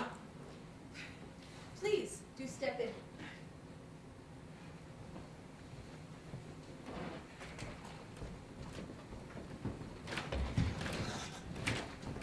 That above the grand fireplace is my master, drunk perhaps 8 years ago. A handsome face, but you can tell us, Lizzie, whether it is like or not. Does the young lady know Mr. Darcy? I do. And do you not think him a very handsome gentleman, ma'am? Yes, very handsome. He's the best master as has ever lived. I've never had a crossword from him in my life. Mr. Darcy, you mean? Yes, ma'am. Go as you please. Do what you like. In what an amiable light this does place him, but not quite consistent with his behavior towards our poor friend. It is possible we are deceived. Perhaps, aunt, we may view the ground. Oh, with great pleasure. Ah, oh, indeed. The lawn and the landscape, oh, the river, all in harmony with the buildings. Oh, I am quite swept away. Oh, Oh, Ah. Miss Bennet. This is a most welcome surprise. indeed. Most welcome. May I inquire as to your well-being and that of your family? In all regards, well. I'm very pleased to hear so. Would you do me the honor of introducing me to your friends? Mr. and Mrs. Gardner, may I present Mr. Darcy, Charmed. Delighted. my uncle and aunt. That only adds to the honor. Wonderful stream, Mr. Darcy. Capital angling, I suspect. Quite satisfactory, Mr. Gardner. Should you continue in the neighborhood, please do me the pleasure of fishing here as often as you like. I can easily provide the requisite tackle and show you parts of the stream where there's usually most sport. Eh? Best sport. Oh, very generous, sir. Look forward to it. Very generous indeed. Oh, please, you must exempt our walking your grounds, but your housekeeper had informed us that you would not be back until at least tomorrow. I have preceded my party to arrange their comfort. Among them, some who will claim acquaintance with you, Mr. Bingley and his sister, and one who more particularly wishes to be known to you. May I, or do I ask too much, to introduce my sister to your acquaintance during your stay at London? I am delighted by this compliment. Ah, Yes? Great kindness.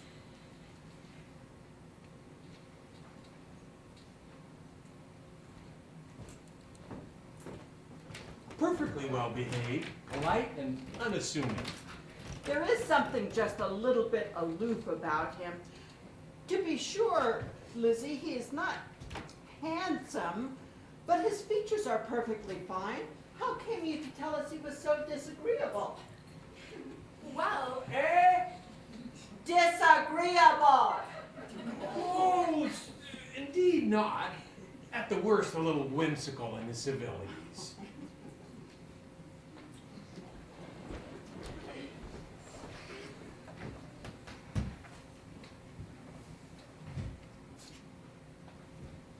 My dearest daughter, the meetings and introductions suggested by Mr. Darcy took place 2 days following and excited my delighted attention.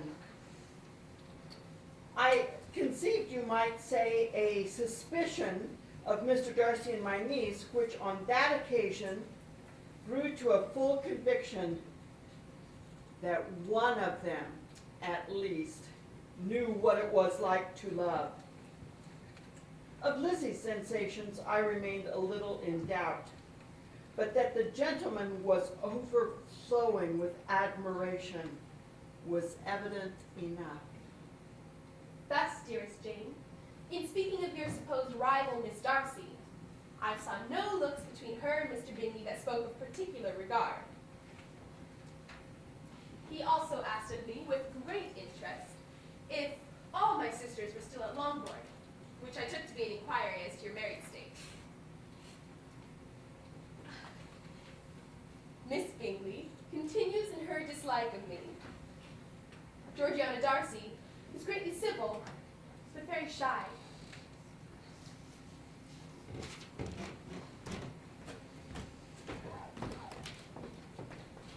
Something come for you, miss. Oh, thought you might be wanting it. News from Jane, and very welcome. Brought it to you then.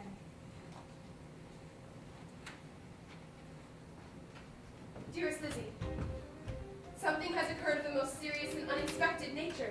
Colonel Forster wrote to inform us that Lydia had run off to Scotland with one of his officers. To own the truth, Lizzie, it is with Wickham. Worse still, Imprudent as a marriage between Mr. Wickham and our poor Lydia would be. We are now frantic to be assured it has taken place at all, for we now hear they are not gone to Scotland, but to London. And there is reason to believe that he never intended to marry Lydia at all. And Colonel Forster fears Wickham is not a man to be trusted. Father has gone to London with Colonel Forster to try to discover her, and what he means to do, I know not. He shall shoot the scoundrel through the heart, and we shall all be ruined! Adieu. I cannot help earnestly begging you to come as soon as possible. Oh, where's my aunt? I must find her this moment on business that cannot be delayed. Miss Bennet, what is the matter? I've not an instant to lose. I will send a servant. You cannot go yourself. A glass of wine. Shall I get you one?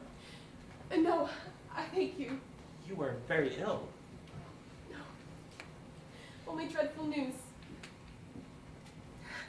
My younger sister has left all her friends, has eloped, under the power of Mr. Wickham.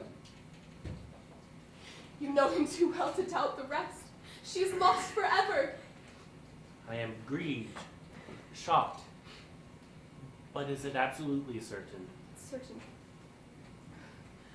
My father has gone to London, and I'm sure Mr. Gardiner will assist, but how is such a man to be worked on? How are they even to be discovered? If there's anything that I can do, Most kind, but would to heaven that anything could be said or done on my part that would offer consolation to such distress. we must go at once. Pray, apologize for us to Miss Darcy. Dear me, your company seems to have fled the grounds in disarray. Your pardon? How nice ill Eliza Bennet looked this morning, Mr. Darcy. I never in my life saw anyone so much altered as she is since the winter.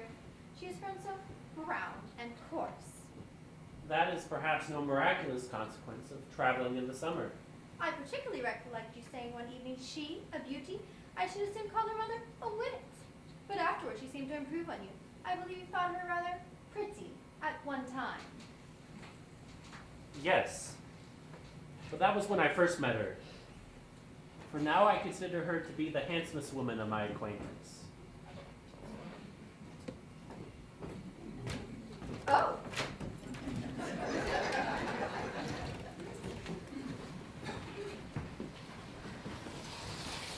I had never perceived while the regiment was in Hertfordshire that Lydia had any particular regard for Wickham, that she wanted encouragement to attach herself to anybody. The mischief of neglect and mistaken indulgence towards such a girl. A family so deranged, a father absent, a mother incapable of exertion. And it is all my fault, that knowing what I did of Wickham, that I had not the foresight to make that knowledge public. Has anything been heard of the fugitives? Not yet. But now that dear uncle has come, I hope all will be well. Is father in London? Yes, he went on Tuesday. If I had been able to carry my point in going to Brighton with all the family, this never would have happened. Why did the Forsters let her out of their sight? Mother. And now Mr. Bennet will fight Wickham wherever he meets him. I do not know what we shall do. Not know what we shall do. Oh, don't give way to useless alarm. I shall go to London, call my brother, and consult together what shall be done.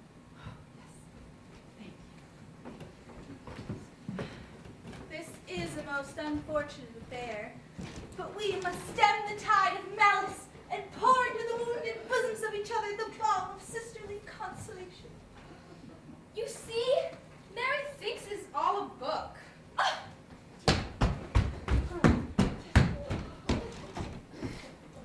Lydia wrote saying that if we knew where she was going, You would laugh. What a good joke it will be when I write to Mamma and sign my name, Lydia Wickham. I hope you will drink to our good journey.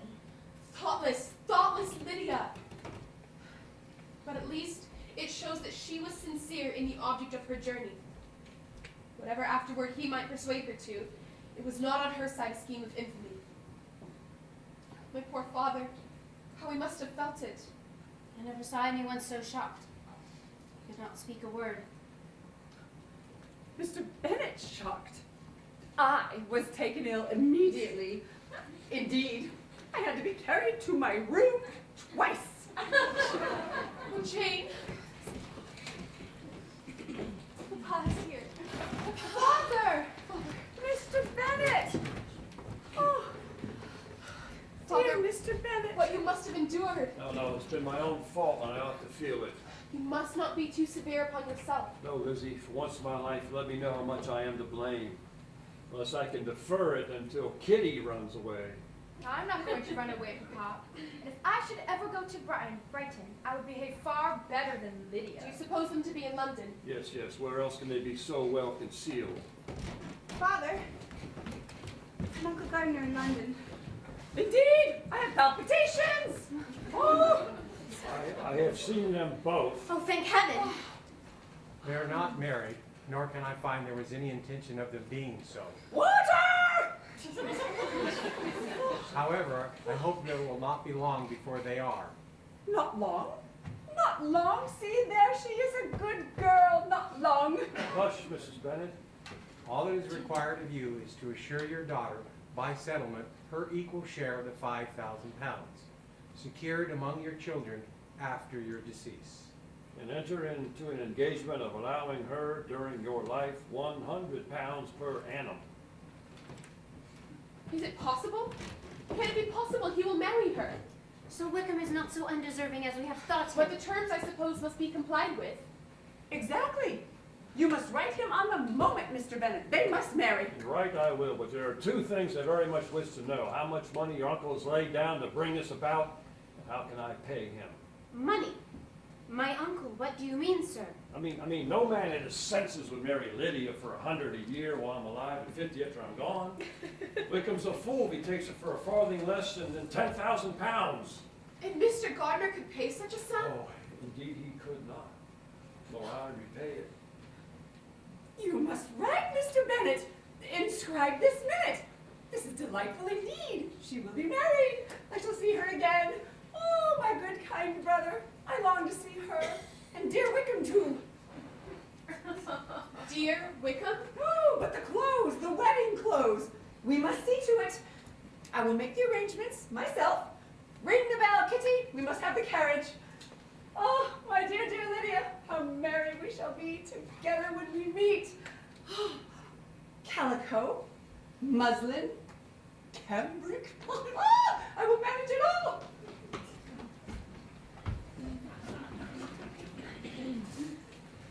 Mr. Gardner wrote that Wickham had resolved on quitting the militia and would enter the regular army under the command of General Trott, now quartered in the north. After our sister's wedding day, the couple returned to Longbourn. And the family assembled to receive them. Congratulate me, sisters. It is a great while since I have been here. Gracious me, when I went away, I'm sure I had no idea of being married. Though I thought it would be very good fun if I was.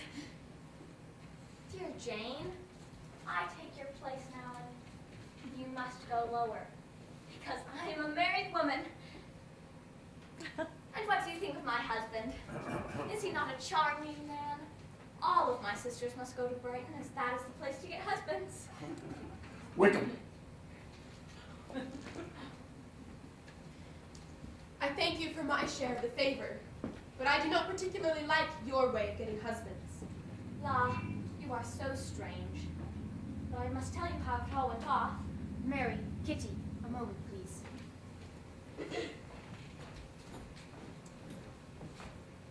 We were married, you know, at St. Clement's, because Wickham's lodgings were in that parish, and it was settled that we were to be there by 11 o'clock.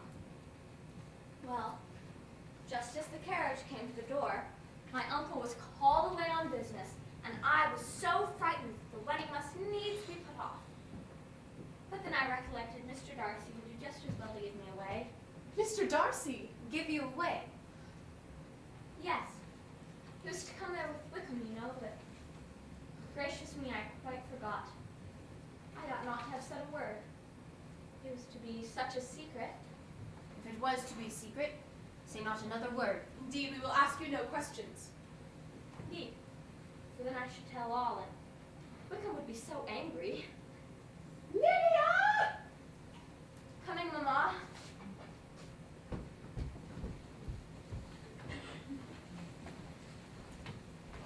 But are my suspicions concerning Mr. Darcy's actions correct? Really, Lizzie, if you are so innocent and ignorant, I must be more explicit. Oh dear.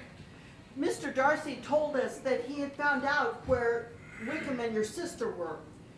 So he professed that it was owing to himself that Wickham's worthlessness was not well known. So he claimed that it was his duty to remedy the evil caused. But not brought on by himself. Lydia is the Lydia, indeed. He called on her and found her resolved to remain. Lydia would be Lydia still. He asked Wickham why he had not married her at once. Because we're not rich. Indeed. Wickham still cherished the hope of making his fortune through marriage. So, Mr. Darcy settled upon him a large sum for his acquiescence. I knew it. And he acquainted Mr. Gardner with the fact. Lizzie, where are you going? To speak with father. Lizzie, this must go no further than yourself or Jane at the most. Mr. Wickham wants neither the act nor the sum known. But you have told me. I have. Yes.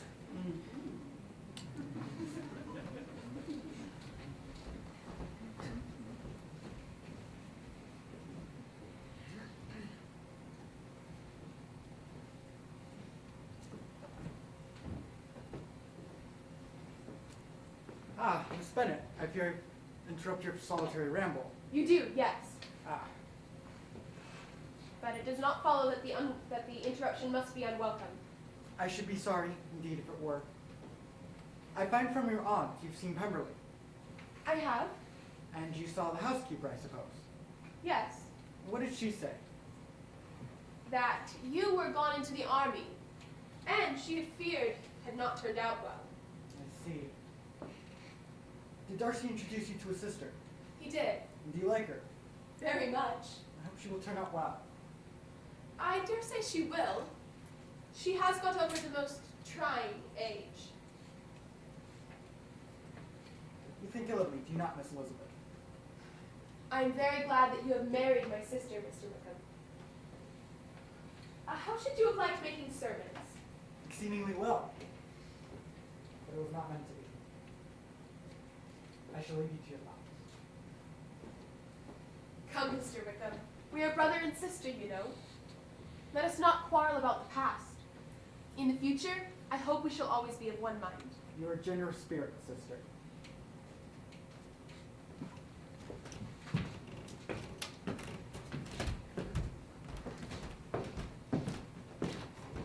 Well, he's the finest fellows I ever saw. He simpers, he smirks, he makes love to us all. I often think there is nothing so bad as parting with friends. One seems so forlorn without them. That is the trouble, madam, of marrying a daughter. It must make you better satisfied that your other four are single. Mr. Bingley is coming down, Mamma. Wonderful news! I mean, he is nothing to us, and I am sure I never want to see him again. But he is welcome to Netherfield, and who knows what might happen. I assure you this news does not affect me with either pleasure or pain. Yes, yes, if he wants our society, let him seek it. He knows where we live. But you will call on him, of course. I will not spend my hours running after neighbors who go away and then come back again. I begin to worry that he comes at all.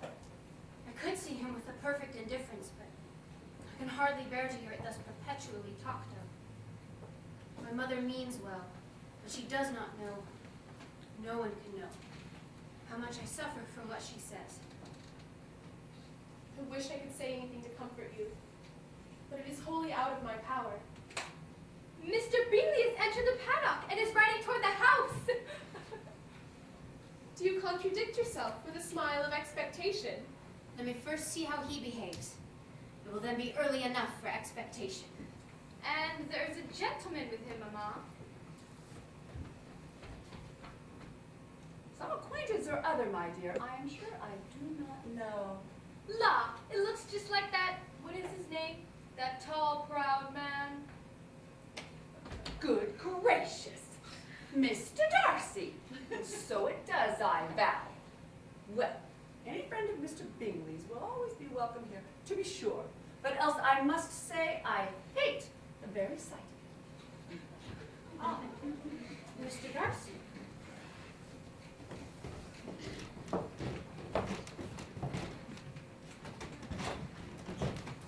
The gentlemen were received with tolerable ease, and the proprieties of behavior I thought equally free from any symptom of resentment or any unnecessary complacence. It is a long time, Mr. Bingley, since you were here. Good gracious, yes. Far too long in my own opinion. I began to be afraid you would never come back again. Mrs. Bennet. Miss Lucas is married and settled, and one of my own daughters. A matter for the greatest congratulation.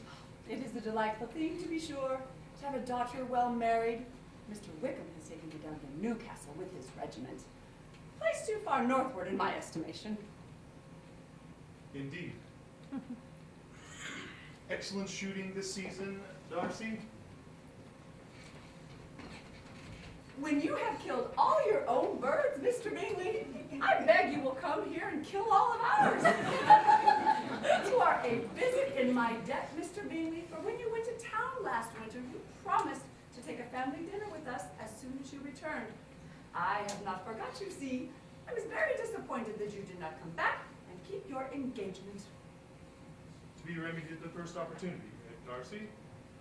Mr. Darcy, you have been quite silent. I hope you are well. Quite well.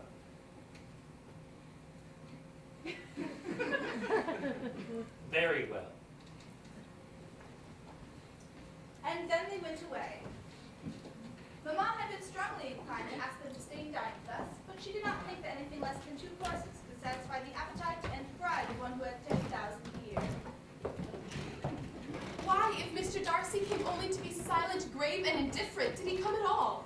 Now that this first meeting is over, I feel perfectly easy.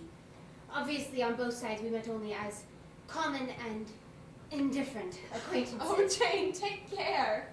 My dear Lizzie, you cannot think me so weak as to be in danger now.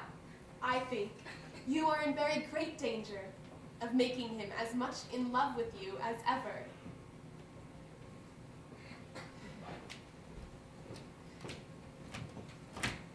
A man who has been once refused. How could I ever be so foolish as to expect a renewal of his love? Is there not one among the sex who would not protest to such a weakness as a second proposal to the same woman? There's nothing so abhorrent to their feelings. Mr. Bingley called again on Friday. Having once set upon this road to happiness, there is nothing on the side of prudence to stop him or make his progress slow.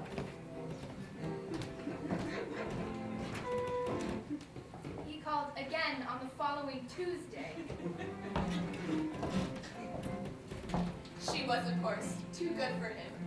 But as nobody minds having what is too good for them, he continued in an eager pursuit of the blessing. And yet again Thursday a week.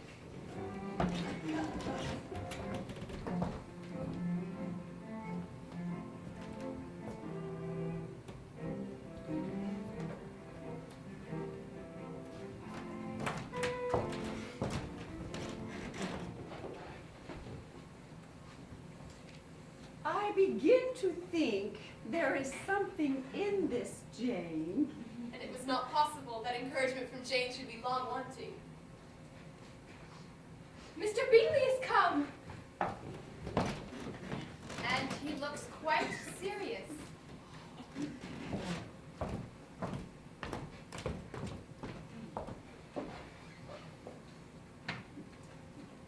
Ah, Mr. Bingley, what a memorable surprise!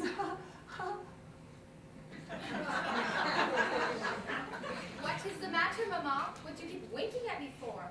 I did not wink at you. Come, Kitty, Mary, I want to speak to you. Kitty? Mr. Bingley, you ride excellently. I must say I was very much impressed by Elizabeth? Elizabeth, I very much wish to consult you as to the, well, I want to talk to you.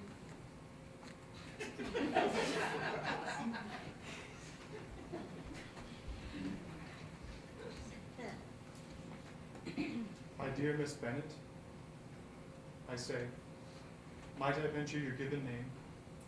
Indeed you might. I might venture yours. Oh, smashing. Top of the hill, really. My dear Jane, I wish to express how very great is my esteem for you. I see. My heavens, esteem will not do. I must say affection, I really must. My dear Miss Bennet, Jane, if you would do me the honor of... I will. And with a very full heart.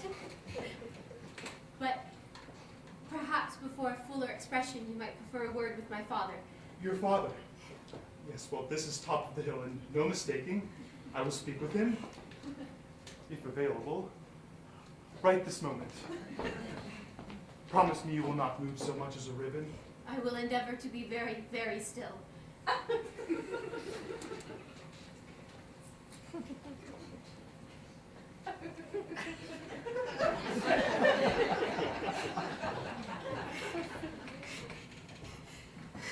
Oh dear.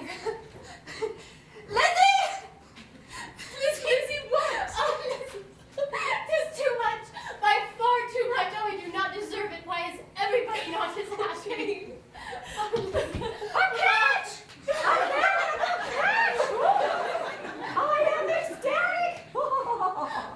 You are a good girl. I take great pleasure knowing you'll be happily settled. I have no doubts about the two of you. Each of you are so complying that nothing will ever be resolved. So easy that every servant will cheat you. And so generous that you always exceed your income. Exceed their income? My dear Mr. Bennett, what are you talking of? Why, he has 4,000 or 5,000 a year, and very likely more. Oh, my dear Lizzie. Why am I thus singled out from my family and blessed above them all? If I could but see you as happy. I could never be as happy as you. Till I have your disposition, your goodness, I could never have your happiness. No, let me shift for myself. And, if I have very good luck, perhaps I may meet with another Mr. Collins in time. Indeed. Mamma, I've no notion how to proceed as Lady Catherine de Bourgh come to call. No. Yes. I am astonished beyond all expectation. I have shown myself in. Well, You are very welcome, Lady Catherine. I hope you are well, Miss Bennet. That lady, I suppose, is your mother. Mr. and Mrs. Bennet, Lady Catherine de Bourgh. And these, I suppose, are your sisters. yes, madam, my youngest of all is lately This must married. be a most inconvenient sitting room for the evening in summer. The windows face full west. Indeed, we never sit here after dinner, and... Miss Bennet, there seems to be a kind of prettyish little wilderness on one side of your lawn. I should be glad to take a turn in it if you would favor me with your company.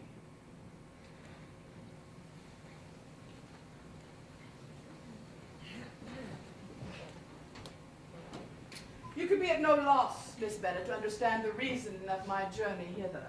Indeed, you are mistaken. I cannot account for the honor. However insincere you may choose to be, you will not find me so. My character has ever been celebrated for its frankness and sincerity. I was told that not only your sister is at the point of being most advantageously married, but that you would, in all likelihood, be united with my own nephew, Mr. Darcy.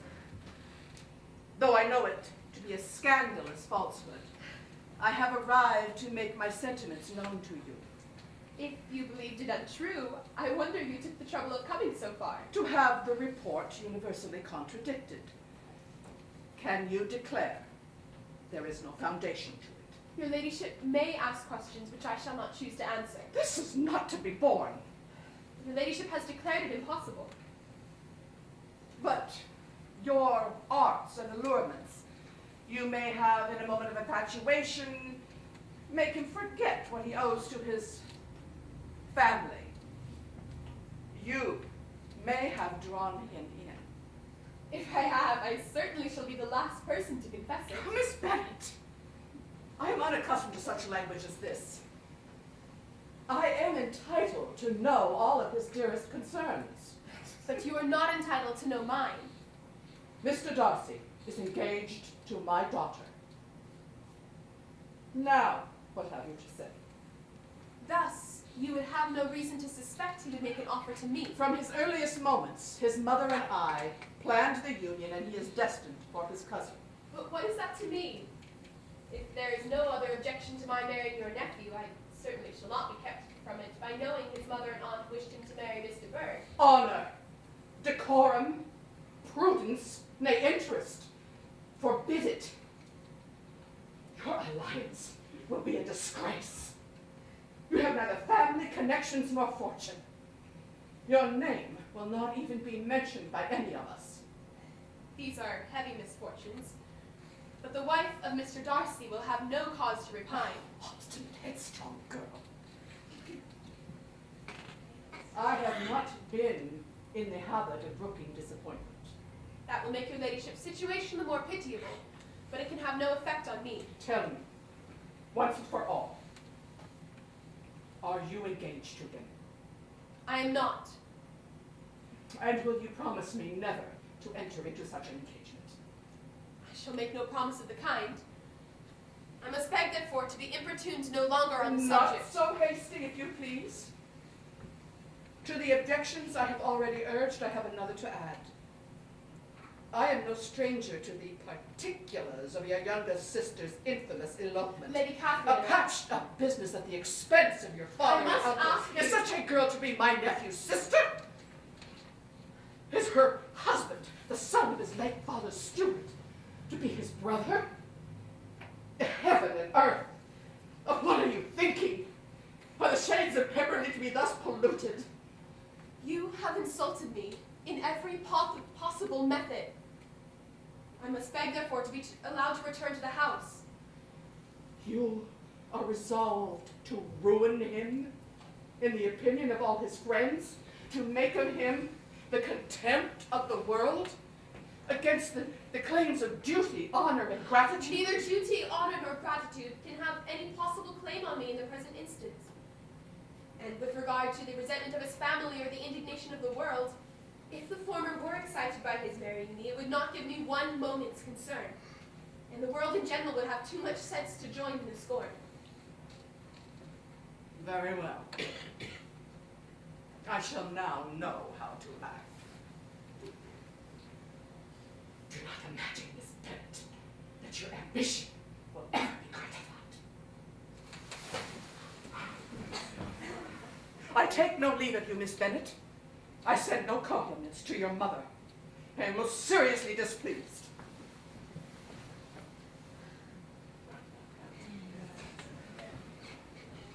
Will Lady Catherine not come in again and rest herself? She did not choose it. She would go. She is a fine-looking woman and prodigiously civil. She only came, I suppose, to tell us the Collinses were well. I suppose she had nothing particular to say to you, Lizzie. Nothing particular.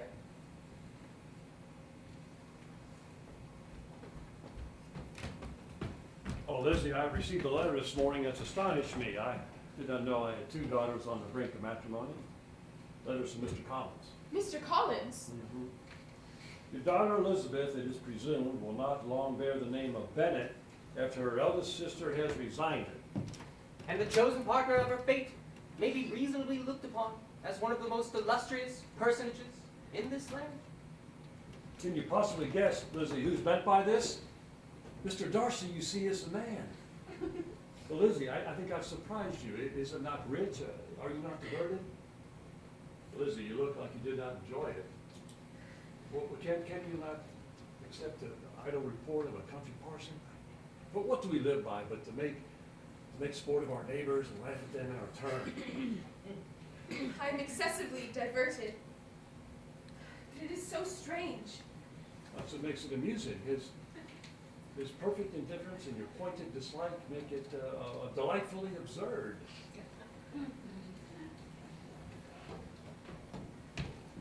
Mr. Darcy is here, Elizabeth, and most expressly to see you.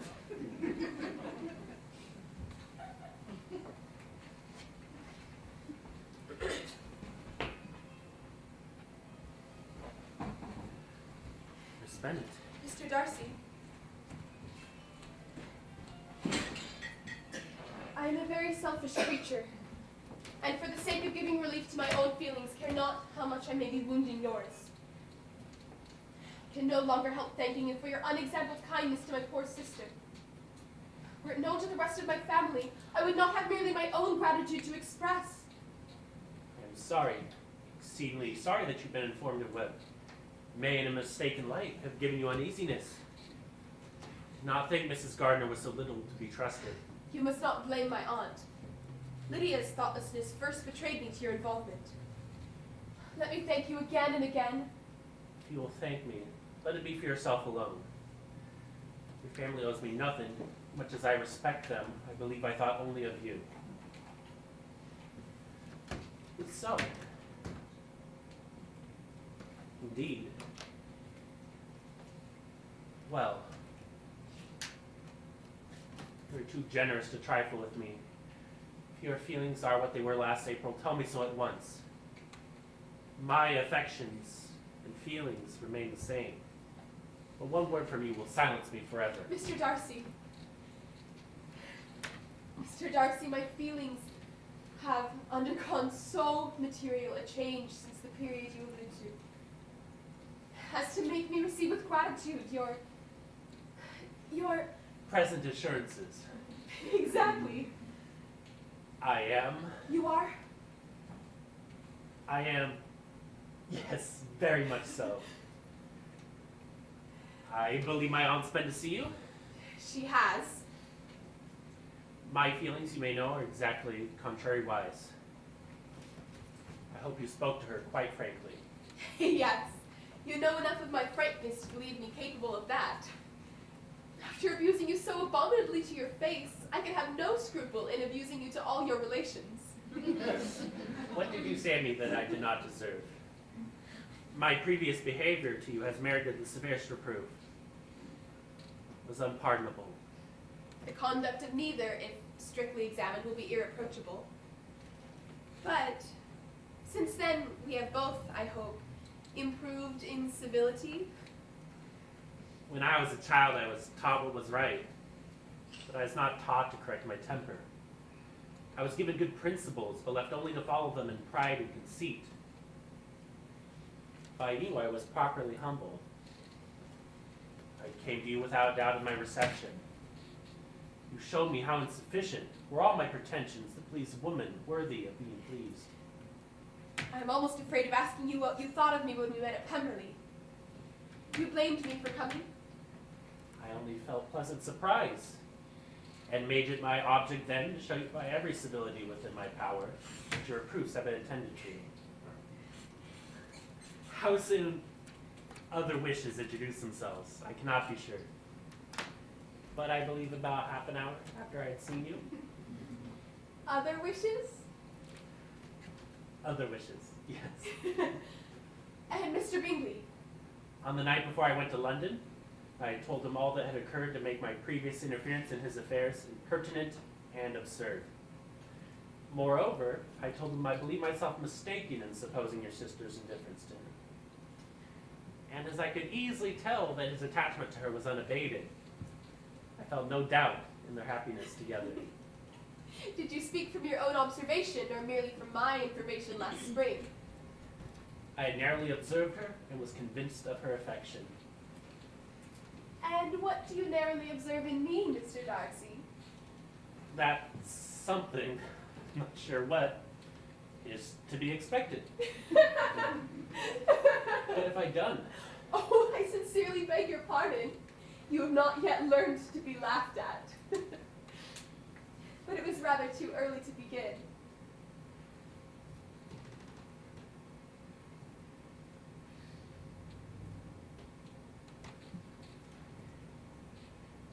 Pray excuse me. I must speak to your father.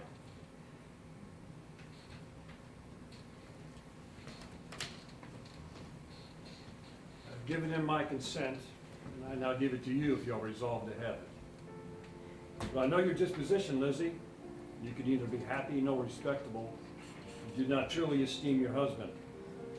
Your lively talents would put you in the greatest danger in an unequal marriage. You'd scarcely escape discredit and misery. My child, let me not have the grief of seeing you unable to respect your partner in life. But I do respect him, Father. He has grown exceedingly in my estimation, and his own affection is not the work of a day, but has stood the test of many months' suspense. He is the object of my choice. Well then, I have no more to say. If this be the case, he deserves you. My dear Lizzie, I could not have parted with you to anyone less worthy.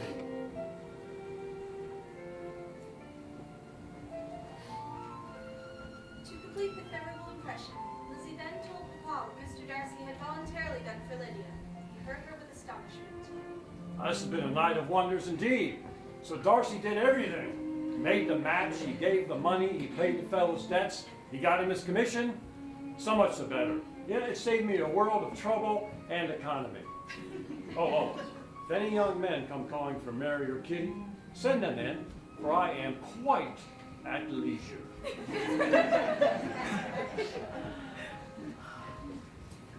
gracious! Lord bless me! Only think! Dear me, Mr. Darcy? Who would have thought it? And is it really true? Oh, my sweetest, how great and rich you will be! What jewels and carriages you will have! Jane is nothing to it. Nothing at all. Oh, 3 daughters married. 10,000 a year. Oh, Lord, what's to become of me? I shall go distracted.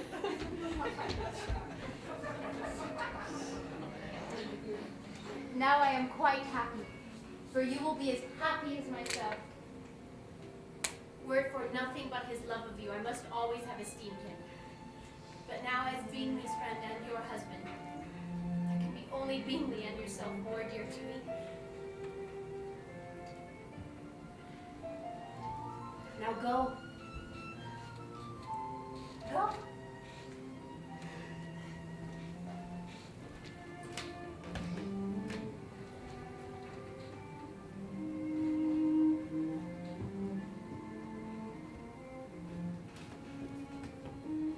And now, Mr. Darcy, pray, continue